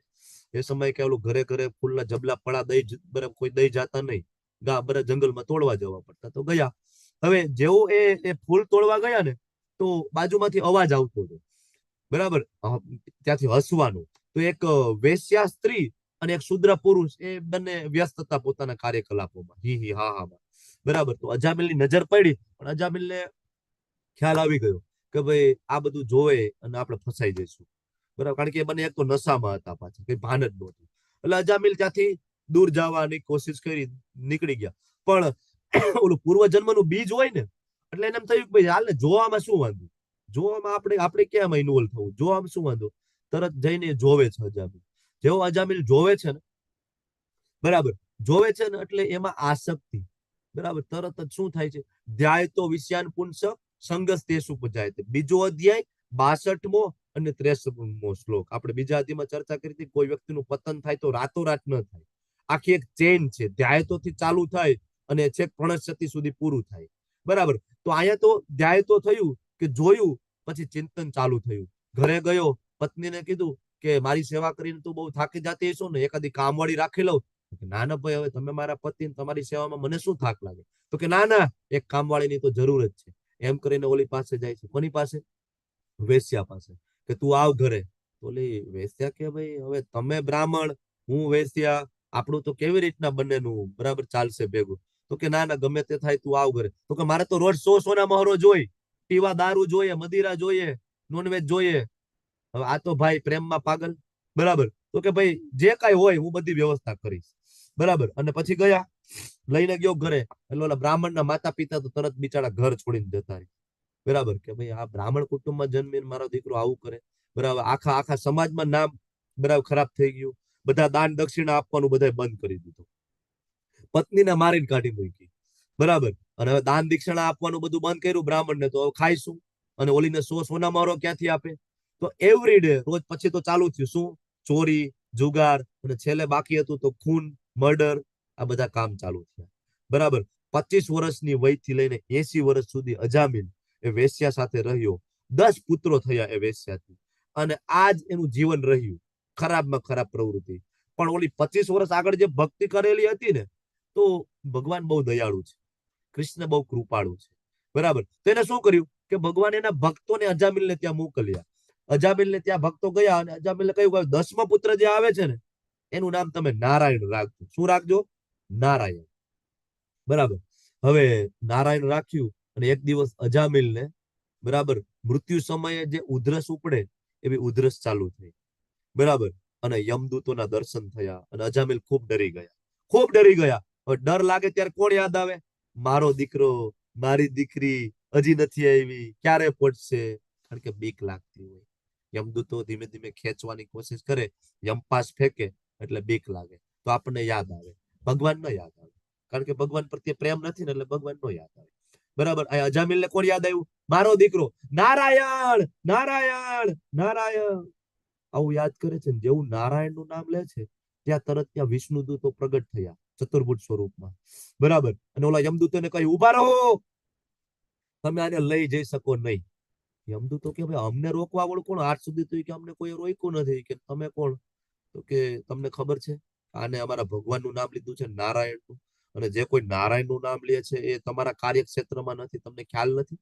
જે વૈષ્ણવ હોય, જેના ગળામાં કંઠી હોય, તિલક હોય, જે ભાગવત ભગવદ ગીતા ભાગવતમના ક્લાસ એટેન્ડ કરતા હોય રેગ્યુલરલી, જે વૈષ્ણવ બનવાની ટ્રાય કરતા હોય, તમને ખબર નથી કે એ તમારા કાર્યક્ષેત્રમાં નથી? પદ્મપુરાણ સ્કંદ પુરાણમાં ઉલ્લેખ છે. તમને યમરાજે બરાબર ભણાયું નથી લાગતું? આ બધી ચર્ચાઓ થઈ વિષ્ણુદૂતો યમદૂતો વચ્ચે. યમદૂતો યમરાજ પાસે ગયા, યમરાજને કીધું કે તમે બરાબર અમને ટ્રેનિંગ નથી આપી. તો કે કા? તો કે તમે અમને કોઈ દી કીધું નહીં કે અમને રોકવા વાળું કોઈ છે આ જગતમાં, અને તમારા ઉપર કોઈ સુપ્રીમ છે? તો કે શું થયું? તો કે અમે ગયા હતા એક જીવને તેડવા માટે, તો ત્યાં આવ્યા ચતુર્ભુજમાં, શંખ ચક્ર ગદા પદ્મ હતા, વિષ્ણુદૂતો આવ્યા અને અમને કહ્યું ના લઈ જાય. તો કે શું થયું હતું? તો કે છેલ્લા નારાયણ નારાયણ બોલતો હતો. હા, એ કેતા ભૂલી ગયો કે કોઈ વિષ્ણુ ભક્ત હોય, નારાયણ નારાયણ વિષ્ણુ કૃષ્ણ હરે કૃષ્ણ મહામંત્ર જપ કરતા હોય, તો ત્યાં આપણે ફરકવાનું નથી, કારણ કે આપણું કાર્યક્ષેત્ર નથી. યમરાજ ત્યાં સુધી ભાગવતમની અંદર વર્ણન છે, ત્યાં સુધી કહે છે કે ઇવન આજુબાજુમાં ક્યાંક જીવને તેડવા જવાનું હોય ને યમદૂતો હોય, તો જે ઘરમાં વૈષ્ણવ હોય ને એ બાજુ આપણે છે ને ત્રાસી નજરે જોવાનું નથી, કારણ કે આપણું કાર્યક્ષેત્ર નથી. એ કાર્યક્ષેત્ર વિષ્ણુદૂતોનું છે, એ બધું કૃષ્ણ સંભાળશે, એ આપણા કાર્યક્ષેત્રમાં નથી, બરાબર. એટલે આ બધી ચર્ચાઓ થઈ. યમદૂતો ગયા, વિષ્ણુદૂતો આને અજામિલને લઈ ના ગયા, કારણ કે હજી શુદ્ધતા બાકી હતી. વિષ્ણુદૂતો ગયા નહીં, પણ ફરીથી એ આત્મા એ અજામિલમાં પ્રવેશ કરી, અને અજામિલ બેઠા થયા, બધું યાદ આવ્યું.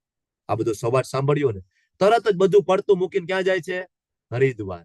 હરિદ્વાર જાય ને ત્યાં ગંગા નદીના તટ ઉપર બેઠા બેઠા ભગવાનના નામમાં લીન થયા. નામમાં લીન થયા, ચેતો દર્પણ માર્જનમ થયું, અને ફરીથી ભગવાનનું વિમાન આવ્યું, અને પછી અજામિલને કહ્યું ચાલો, હવે ચાલો.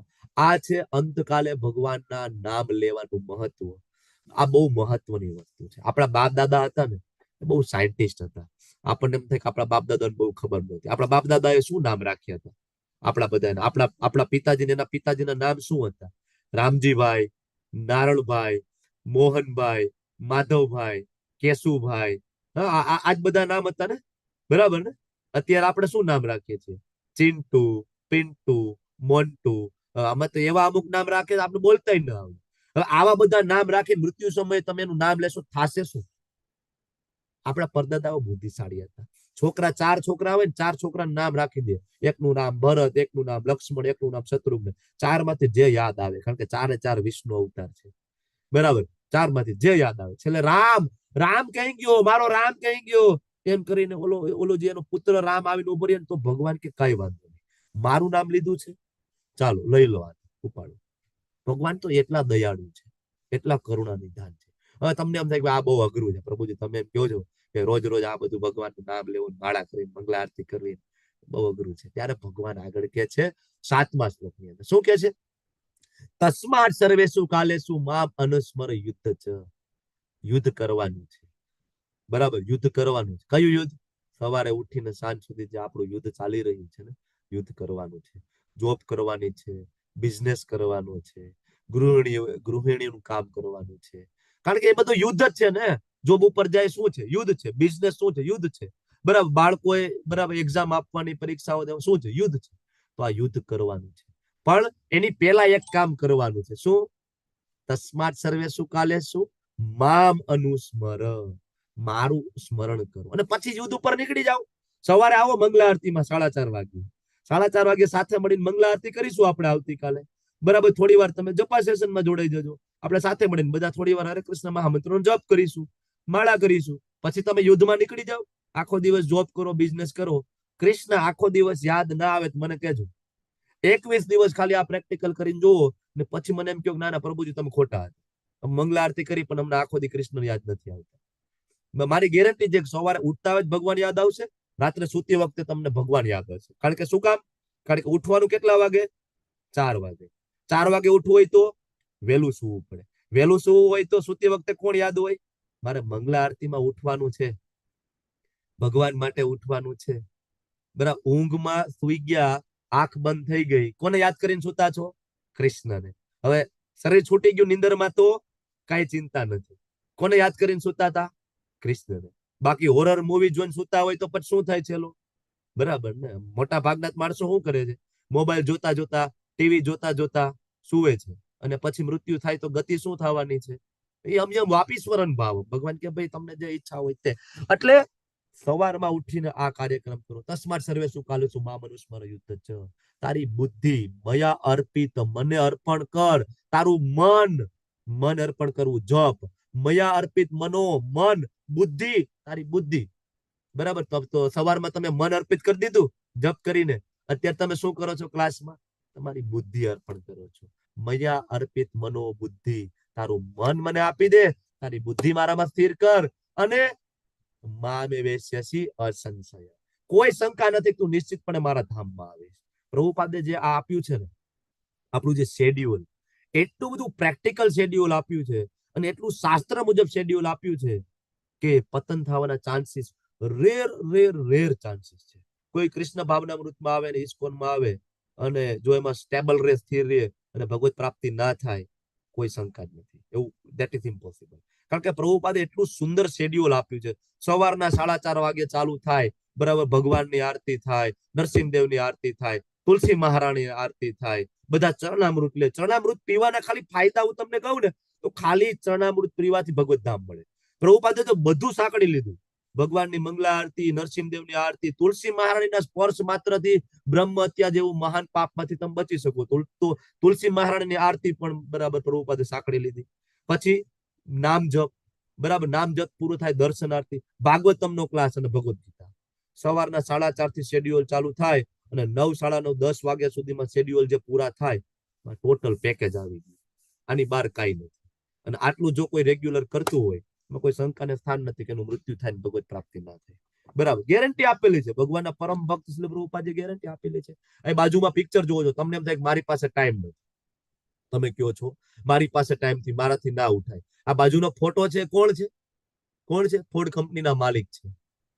ફોર્ડ કંપનીના માલિક, આખા વિશ્વમાં મલ્ટીનેશનલ કંપની બરાબર ધરાવતા, દરેક દેશની અંદર એમની પોતાની કાર બનાવવાની મોટી મોટી કંપનીઓ છે. હવે એ વ્યક્તિ સવારે મંગલા આરતીમાં ઉઠે છે, એ વ્યક્તિ રોજ 16 માળા કરે છે. તમને એમ થાય કે મારી પાસે ટાઈમ નથી. આના જેટલા તો મને લાગતું નથી કે આપણે કદાચ બિઝી હોઈએ. બરાબર, સમય કાઢો. મનુષ્ય જીવન મહામૂલ્ય છે. ભાગવતજીની અંદર પ્રહલાદ મહારાજજી જયારે હિરણ્યકશિપુને વાત કરે છે તો વાત કરે છે કે સૌથી દુર્લભ આ જગતની અંદર 2 જ વસ્તુ છે. શું? એક તો પેલા મનુષ્ય દેહ મળવો, એ સૌથી દુર્લભ, રેરેસ્ટ. અને બીજું કે મનુષ્ય દેહ મળ્યા પછી જો તમને કૃષ્ણ મળે, વિષ્ણુ મળે, રામ મળે તો એ એના કરતા પણ દુર્લભ. આ જગતમાં 2 જ વસ્તુ દુર્લભ છે, મનુષ્ય જન્મ અને કૃષ્ણ રામની ભક્તિ.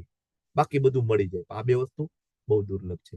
એટલે કે છે, હે પાર્થ, જે મનુષ્ય પોતાના મનને મારું સ્મરણ કરવામાં સદા મગ્ન રાખે, અભ્યાસ યોગ યુક્તેન. ફરીથી ભગવાને કીધું કે ભાઈ અભ્યાસ કરો, પ્રેક્ટિકલ કરો. કઈ અચાનક નથી થઈ જવાનું, ચમત્કાર નથી થવાનું, તમારે પ્રેક્ટિસ કરવી પડશે. અભ્યાસ યોગ યુક્તેન. તમે અભ્યાસ કરશો, પ્રેક્ટિસ કરશો, મને યાદ કરશો અને અવિચળ ભાવથી બરાબર પૂર્ણ પુરુષોત્તમ પરમેશ્વર રૂપે મારું ધ્યાન કરશો તો નિશ્ચિતપણે મને પ્રાપ્ત કરશો. આમાં કોઈ શંકા નથી. ખાલી થોડુંક પ્રેક્ટિસ કરવાની જરૂર છે. તો આપણને એમ થાય કે ભગવાન તમને યાદ તો કરવા છે, પણ કયા કઈક એમાં એવું સમજાવો કે જેથી અમે તમને યાદ કરી શકીએ. તો આગળના શ્લોકની અંદર 8.9 માં ભગવાન કહે છે મને યાદ કરો કવિમાં. કવિમાં એટલે શું?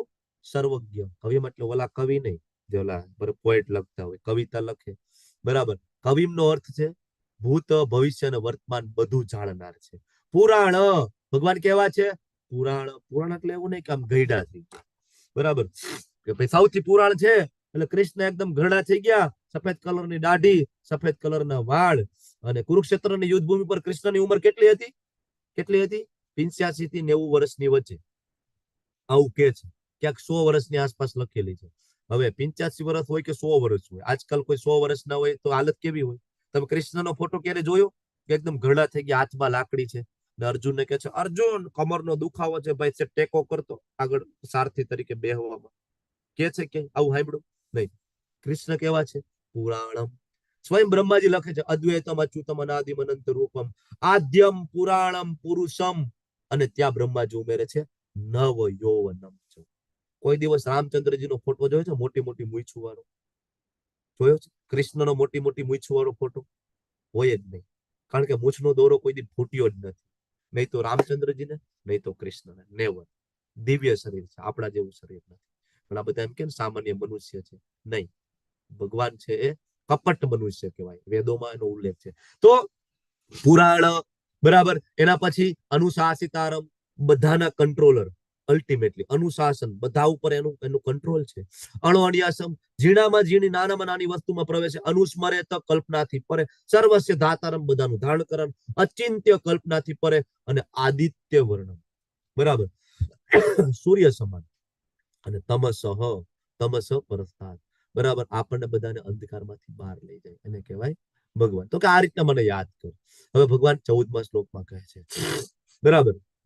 ઘણા બધાને એમ થાય કે આટલું બધું કરીએ અને ધારો કે છેલ્લે ભગવાન યાદ ન આવ્યા તો?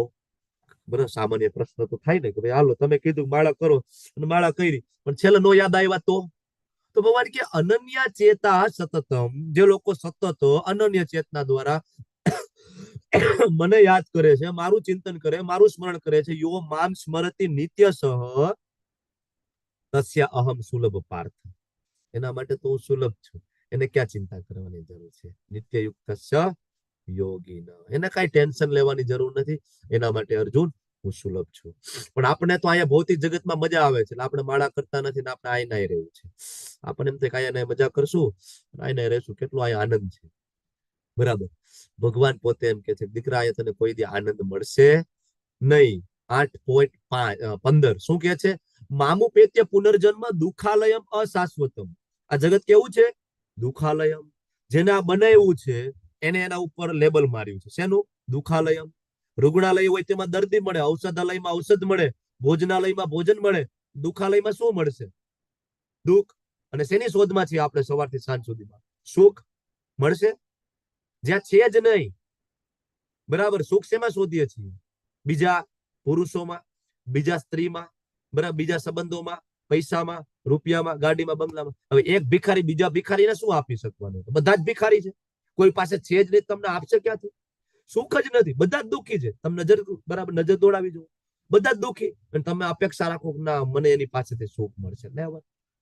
એક ભિખારી બીજા ભિખારીને શું આપી શકવાનું હતું? બરાબર ને? સુખની અપેક્ષા આ જગતમાં નથી. સુખ ત્યાં છે, ભગવાનના ચરણ કમળમાં સુખ છે. જ્યારે તમે કૃષ્ણ સાથે જોડાઈ જાવ ત્યાં સુખ છે, ત્યાં આનંદ છે. તો જે ખરેખર મહાત્મા જનો છે, જે યોગી જનો છે, જે ભક્તિ યોગી છે, એ આ દુઃખાલય અશાશ્વત જગતમાં આવતા જ નથી. એ પાછા ના આવે, બરાબર. કારણ કે એક વખત મારા જગતમાં આવી જાય ને પછી પાછા આ કોણ આવે? ખબર પડી જાય કે અહીંયા આટલું હેરાન થવાનું, બરાબર. વૈકુંઠમાં ગયા પછી તમને આ બધું યાદ આવે કે ગયા હતા એક વખત પૃથ્વી ઉપર, નોકરી કરીને, ધંધા કર્યા, ક્યાંય મેળ પડતો નતો, હેરાન થયા, કેટલી બીમારી થઈ, ડોક્ટરના મોટા મોટા બિલ. પછી આપણને એમ થાય કે પાછું જવું છે. ના ના ના, અહીંયા રહી બરાબર છે જ્યાં છે, બરાબર. તો હવે ઘણા બધાને એમ થાય કે ભારે આ ચાલો આ દુઃખાલય અશાશ્વતમ જગત કીધું પૃથ્વી માટે હશે ને? પૃથ્વી માટે. ઉપર સ્વર્ગમાં તો મજા હશે ને, તા થઈ ત્યાં તો અપ્સરા હોય ને મોજ મજા. ભગવાન કે દીકરા આ બ્રહ્મ ભુવાન લોકાન, હું જે વાત કરું છું ને ખાલી પૃથ્વીની નહીં, ક્યાંની વાત કરી રહ્યા છે ભગવાન? આ બ્રહ્મ ભુવાન લોકાન. બ્રહ્માજીનું સૌથી ઉપરનું લોક કયું? સત્યલોક. ત્યાંથી લઈને નીચે સુધી, પાતાળ લોક થી લઈને સત્યલોક સુધી 14 લોક, 28 પ્રકારના નર્ક, બધા જ સર્વોચ્ચ લોક થી માંડીને નિમ્નતમ સુધીના બધા જ લોકો કેવા છે? પુનરાવર્તીનો અર્જુન. ત્યાં પણ પુનરાવર્તન થાય. જન્મ મૃત્યુ જરા વ્યાધિ, જન્મ મૃત્યુ જરા વ્યાધિ, દુઃખોના સ્થાન છે, જન્મ મરણ ચાલુ છે. પણ મામુ પૈત્ય તું કંતેય પુનર્જન્મ ન વિદ્યતે. બરાબર, જે મારા ધામમાં આવી જાય છે, જે મને પ્રાપ્ત કરી લે છે, તો પુનર્જન્મ ન વિદ્યતે, બીજી વાર જન્મ થતો નથી. બ્રહ્માનો પણ મૃત્યુ થાય છે. બ્રહ્માનો દિવસ ઉદય પામે, બધા જીવો પ્રગટ થાય, રાત થાય ને અસહાય પણ નાશ પામે. તમે લેવલ 2 માં આવશો ત્યારે આ શ્લોક આપણે વધારે ડિટેલમાં લઈશું. અહીંયા જે ભગવાન ચર્ચા કરે છે મિની પ્રલયની. બે પ્રલય છે, મિની પ્રલય, મહાપ્રલય. એક બ્રહ્માજીની રાત પડે. બરાબર, કેટલા વર્ષો પછી બ્રહ્માજીની રાત પડે? કેટલા વર્ષો થાય? બ્રહ્માજીની રાત પડે સવારથી લઈને સાંજ સુધીમાં કેટલા વર્ષો બ્રહ્માજીના? આપણા કેટલા વર્ષો અહીંયા થાય? કેટલા? 460 કરોડ. નહીં, 432 કરોડ. 432 કરોડ. 432 કરોડ. કારણ કે 864 કરોડ વર્ષ, 864 કરોડ વર્ષ જયારે પૃથ્વી થાય, બરાબર, ત્યારે બ્રહ્માજીની 24 કલાક થાય. કેટલી? 24 અવર્સ. એટલે આપણે 12 કલાકનો દિવસ પકડીને ચાલીએ, બરાબર, તો 432 કરોડ વર્ષ જયારે બ્રહ્માજીના પૂરા થાય, રાત પડે, એવો આયા મિની પ્રલય આવી જાય છે. બધા જીવો અસહ્યપણે નાશ પામે. બરાબર, પાછું બ્રહ્માજીનું સંપૂર્ણપણે મૃત્યુ થાય ત્યારે મહાપ્રલય આવે. એ આપણે ત્યાં ચર્ચા કરીશું લેવલ 2 માં. પણ હવે અર્જુનને એમ પ્રશ્ન થાય કે ભગવાન, આ તો સતત અહીંયા ચાલુ, જન્મ મૃત્યુ જરા વ્યાધિ, મિની પ્રલય ને મહાપ્રલય ને, એવી કોઈક જગ્યાનું નામ આપો ને જ્યાં મગજમારી ના હોય. ભગવાન કે છે ને એવી જગ્યા છે. બરાબર, એવી જગ્યા છે. એક અવ્યક્ત પ્રકૃતિ છે જે શાશ્વત છે, જ્યાં વ્યક્ત અને અવ્યક્ત પદાર્થથી પરે, મતલબ જન્મ અને મૃત્યુથી પરે, સર્વોપરી છે. અને બીજું, અર્જુન કદાપી નષ્ટ ન થનારી. બરાબર, ત્યાં કોઈ દી પ્રલય જ નથી આવતો. આ જગતનું યહ સર્વસ્વ ભૂતેષુ નશ્યસુ ન વિનશ્યતિ.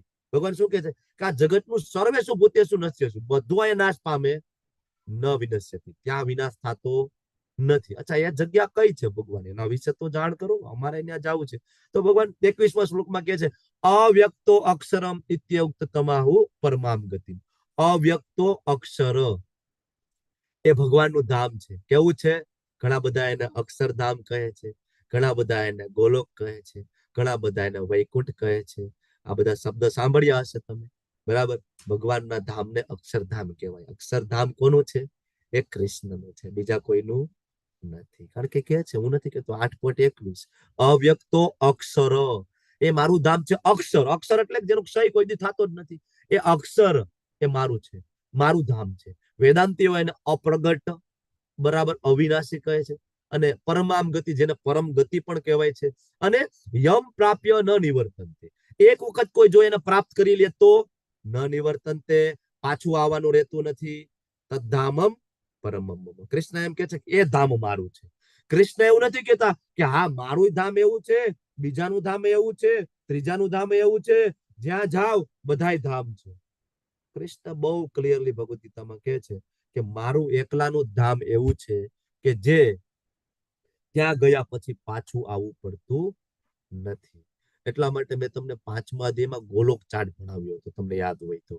તમને ખ્યાલ આવ્યો હશે, સૌથી ઉપર ગોલોક ધામ, એની નીચે વૈકુંઠ, બરાબર, એની નીચે જોવો તો ત્યાં કૈલાસ સદાશિવ લોક છે, એની નીચે જોવો તો મહાકાલ ધામ છે, એની નીચે મહાવિષ્ણુ, પછી તમે નીચે આવો તો આપણું બ્રહ્માંડ, એમાં 14 લોક, બરાબર. આપણે આ બધું ચર્ચાઓ કરેલી છે. હજી કઈ કન્ફ્યુઝન હોય તમે લોકો પૂછી શકો છો. ભગવાનનું ધામ ચિન્મય છે. કેવું છે? ચિન્મય. ત્યાં જઈએ તો બધું ચિન્મય. ત્યાંના વૃક્ષો વિચારી શકે છે, ત્યાંના પથ્થર પણ વિચારીને વાતો કરી શકે છે કે મારે કૃષ્ણની સેવા કરવી છે, બરાબર. એક વખત દામોદર લીલા ભાગવતમાંથી અથવા ભગવાનના મહાન ભક્ત, પરમ ભક્ત, બરાબર, એમના મુખેથી ક્યારેક સાંભળો તો ખબર પડે કે ભગવાનને પહેરેલા જે મોતીઓની માળા છે ને, એ પણ એકાબીજા સાથે વાતો કરે છે. આજ મારો વારો આવશે, આજ તો હું કૃષ્ણનો શ્રૃંગાર થઈને જઈશ. ચિન્મય છે કહેવાનો મતલબ. એ બધા જ એના સેવકો છે કે જે ભગવાનની માળા બન્યા છે, મોતી બન્યા છે, કોઈ ગાય બન્યો છે, કોઈ મોર બન્યો છે, બરાબર.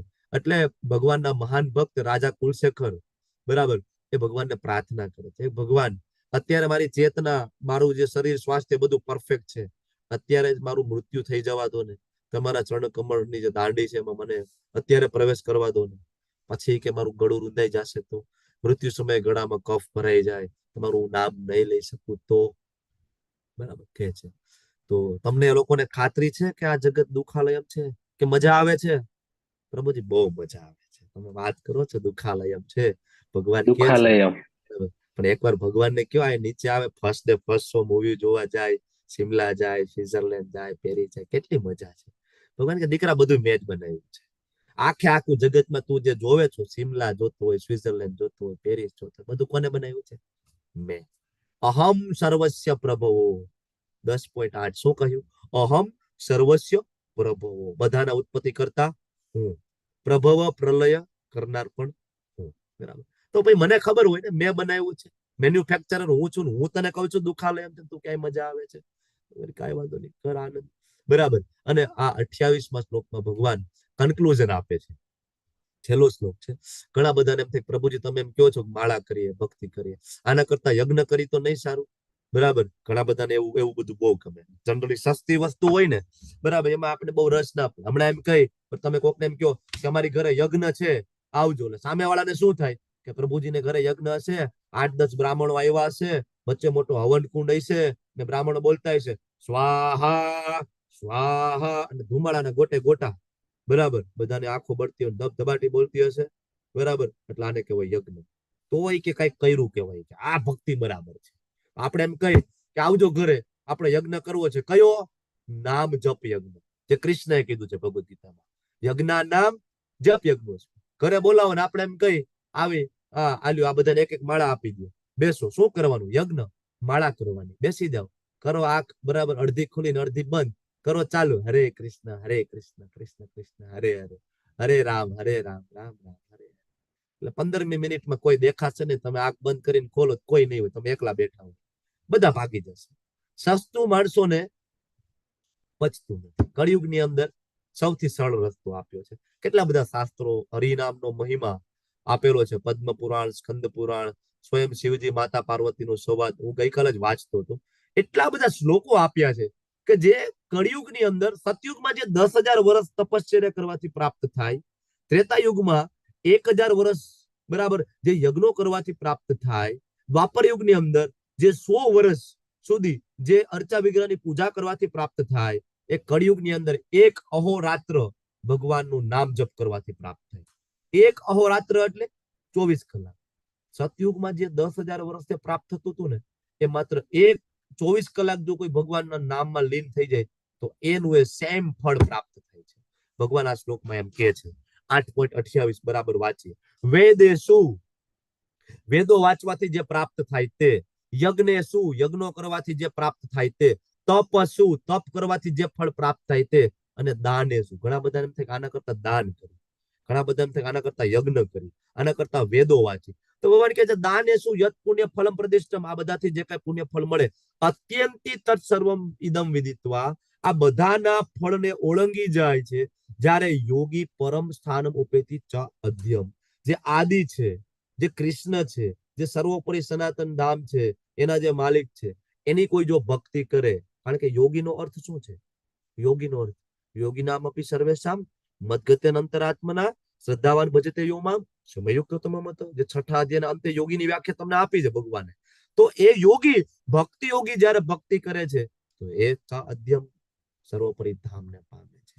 ઘણા બધા પ્લાન કરતા હોય આપણે લોકો, મૃત્યુ માટેના, LIC, બરાબર, પછી દીકરાના મેરેજ માટેના કંઈક ને કંઈક પ્લાનિંગ છે, બાળકોના સ્ટડી માટેના પ્લાનિંગ છે, કઈ ને કઈ પ્લાનિંગ કરતા હોય છે, બરાબર. પણ આપણે એક પ્લાનિંગ ક્યારેય નથી કરતા. શેનું? મૃત્યુનું. આપણે વિચારતા જ નથી ને કે આપણે મરવાનું છે. એનું કંઈક પ્લાનિંગ કરી લઉં, બરાબર, થોડીક માળા કરી લઉં, થોડુંક એનું બેલેન્સ હું એકઠું કરી લઉં, પૈસાનું બેલેન્સ કરીને જાશો આઈના એ પડ્યું રહેશે, તમારી પ્રોપર્ટી જમીન આઈના એ પડ્યું રહેશે, તમારી નામના, સમાજમાં નામના ઘણા બધાને બહુ કામના હોય નામના, તો એ નામના એકઠી કરવામાં આખી જિંદગી જતા, બરાબર. મેં એવા માણસો જોયા છે કે વ્યક્તિ જીવતા હતા, સમાજમાં બહુ મોટું નામ હતું, મારા બહુ નજીકના રિલેટિવ છે, જીવતા હતા, સમાજમાં બહુ મોટું નામ, જ્યાં જાય ત્યાં આવો આવો, કેમ છો મજામાં, કેમ છો મજામાં, બરાબર. કોઈના દીકરીના લગ્ન કરવા હોય તો એમને પેલા યાદ કરો. અને એ બધી જગ્યાએ જાય, બરાબર, બાઇક લઈને બધી જગ્યાએ ફરે, બરાબર, બધાના કહેવાય કે લગ્ન કરાવી દે, ક્યાંય ને ક્યાંય વચ્ચે બધાની વચ્ચે રહ્યા, ગેરંટી લઈને બધું કરે, ખૂબ નામના. અને જેવા એ જતા રહ્યા, પાછળ એના દીકરાઓની પરિસ્થિતિ ખરાબ, બરાબર, આજ સમાજનું કોઈ બાજુમાં ઉભું રહેવા તૈયાર નથી. ક્યાં ગઈ નામના? કોઈ મતલબ નથી. હું એવું નથી કહેતો કે જરૂરી નથી, પણ સૌથી જરૂરી શું છે એ એક નક્કી કરો. પહેલા સૌથી જરૂરી છે ભગવાનનું નામ. એનું પ્લાનિંગ નહીં કરું તો બાકી બધું વેસ્ટ ઓફ ટાઈમ, બરાબર. એટલે હજી ટાઈમ છે. જાગ્યા ત્યારથી સવાર, બરાબર, અંતકાલે મામેવ ત્યારે જ થશે જ્યારે તમે લોકો અત્યારથી પ્રેક્ટિસ કરશો ત્યારે. અને બીજું, આપણા પ્રયત્નથી નહીં થાય. શેનાથી થશે? ગુરુ મહારાજની કૃપાથી, ભગવાનના આશીર્વાદથી. જ્યારે આપણે માળા કરીએ ત્યારે શું કરીએ છીએ? જય શ્રી કૃષ્ણ ચૈતન્ય પ્રભુ નિત્યાનંદ શ્રી અદ્વૈત ગદાધર શ્રીવાસાદિ ગૌર ભક્ત વૃંદ. શું કામ? શું કામ ભાઈ પંચ તત્વ શું કામ મંત્ર બોલવાનું? ડાયરેક્ટ હરે કૃષ્ણ મહામંત્ર શું કામ નહીં? વાય? બરાબર, કારણ કે આપણે ક્ષમા અપરાધની યાચના કરીએ છીએ. ભાઈ કાંઈ ભૂલ થાય માળામાં તો ક્ષમા કરજો. બીજું, અમે પ્રાર્થના કરીએ છીએ કે આ માળા કરીએ તો અમારું મન તમારામાં લાગી જાય, બરાબર. કાલે જ હું વાંચતો હતો તો નારદજી બ્રહ્માજીનો સંવાદ હતો. નારદજી બહુ દયાળુ, આપણા માટે હંમેશા બ્રહ્માજીને પૂછી લે કાંઈક ને કાંઈક, બરાબર. અને બ્રહ્માજી, બરાબર, એ ખૂબ દયાળુ. તો નારદજી બ્રહ્માજીને પૂછે છે કે ભાઈ કળિયુગના જીવો માટેનું કંઈક એવું આપો કે આ લોકો સરળતાથી કંઈક ભગવત પ્રાપ્તિ કરી શકે. બ્રહ્માજી કે તારો બહુ ઉત્તમ પ્રશ્ન છે નારદ. કારણ કે નારદ કોણ છે? બ્રહ્માજીના પુત્ર, બરાબર. તો એ કે તારો પ્રશ્ન બહુ જોરદાર છે. આ રીતના આખી ચર્ચા હું વાંચતો હતો તો બ્રહ્માજી વાત કરે તો કે કળિયુગની અંદર સૌથી સરળ હોય ને નારદ, તો સ્વયં બ્રહ્માજી હરે કૃષ્ણ મહામંત્ર બોલે છે. પહેલા તો લખેલો છે, બરાબર. પછી બ્રહ્માજી કે છે ઇતિ ષોડશક નામ નામ કલી કલ્મશ નાશન, બરાબર. નત પરોતર ઉપાય સર્વ વેદેશુ દૃશ્યતે. બધા વેદો, ઉપનિષદો, પુરાણો બધું ફંફોડી લીધું નારદ, પણ હરે કૃષ્ણ મહામંત્ર છે એ કળિયુગની દવા છે. એવું નથી કે બીજા કોઈ મંત્ર કામ નથી કરતા, બરાબર, પણ પરફેક્ટલી કળિયુગની દવા છે હરે કૃષ્ણ મહામંત્ર છે. અને આનું પ્રેક્ટિકલ તો તમે આખા વિશ્વમાં જોઈ તો રહ્યા છો. ખાલી તમે ગૂગલ કરો, યુટ્યુબમાં જાઓ, બરાબર, અને તમે જો હરે કૃષ્ણ આંદોલન, બરાબર. હવે એક દેશ એવો બતાવો કે જ્યાં હરે કૃષ્ણ આંદોલન નથી ચાલતું, જ્યાં હરિનામ નથી ચાલતું, જ્યાં હરે કૃષ્ણ મહામંત્રની જપ ધૂન નથી ચાલતું. અત્યારે રામચંદ્રજી નો હમણાં પ્રાણ પ્રતિષ્ઠા થઈ રહી છે. આખા વિશ્વના બધા હરે કૃષ્ણ મંદિરો, બરાબર, ખૂબ ભાવપૂર્વક પ્રેમપૂર્વક એમાં લાગેલા છે, ખૂબ પ્રેમપૂર્વક. બધા પ્રચારમાં બીજા બધા પ્રચાર કરે છે અને ભક્તો પ્રચાર કરે, એમાં બહુ મોટો ફેર છે. બીજા પ્રચાર કરે છે એની પાછળ કઈક એની નામના કોઈ પક્ષ, બરાબર, વોટ એવર, હું કોઈ નામ નથી લેતો, પણ કઈક ને કઈક એમાં છે. કઈક ક્યાંક શક્તિ પ્રદર્શન ચાલી રહ્યું છે, કઈક કોકને નામના, કોકને કઈક મોટું થવું છે. પણ જયારે ભક્તો પ્રચાર કરે છે ને એક જ વસ્તુ છે, શું? તો કે મારા રામનો પ્રચાર કરવો છે, મને મારા રામે એની સેવામાં લગાડ્યું છે. આ બહુ મોટી વાત છે. અને આ જે ટીચિંગ્સ કોને આપી છે? કૃષ્ણ શ્રીલ પ્રભુપાદજી આપણને આપી છે. બહુ મહત્વનું છે. થેન્ક યુ, ખૂબ ખૂબ ધન્યવાદ. વાંછાકલ્પતરુભ્યશ્ચ કૃપા સિંધુભ્યૈવ ચ પતિતાનાં પાવનેભ્યો વૈષ્ણવેભ્યો નમો નમઃ. અનંત કોટિ વૈષ્ણવ વૃંદ કી જય. શ્રીલ પ્રભુપાદ કી જય. શ્રી ગુરુ મહારાજ કી જય. હરે કૃષ્ણ કૃષ્ણ હરે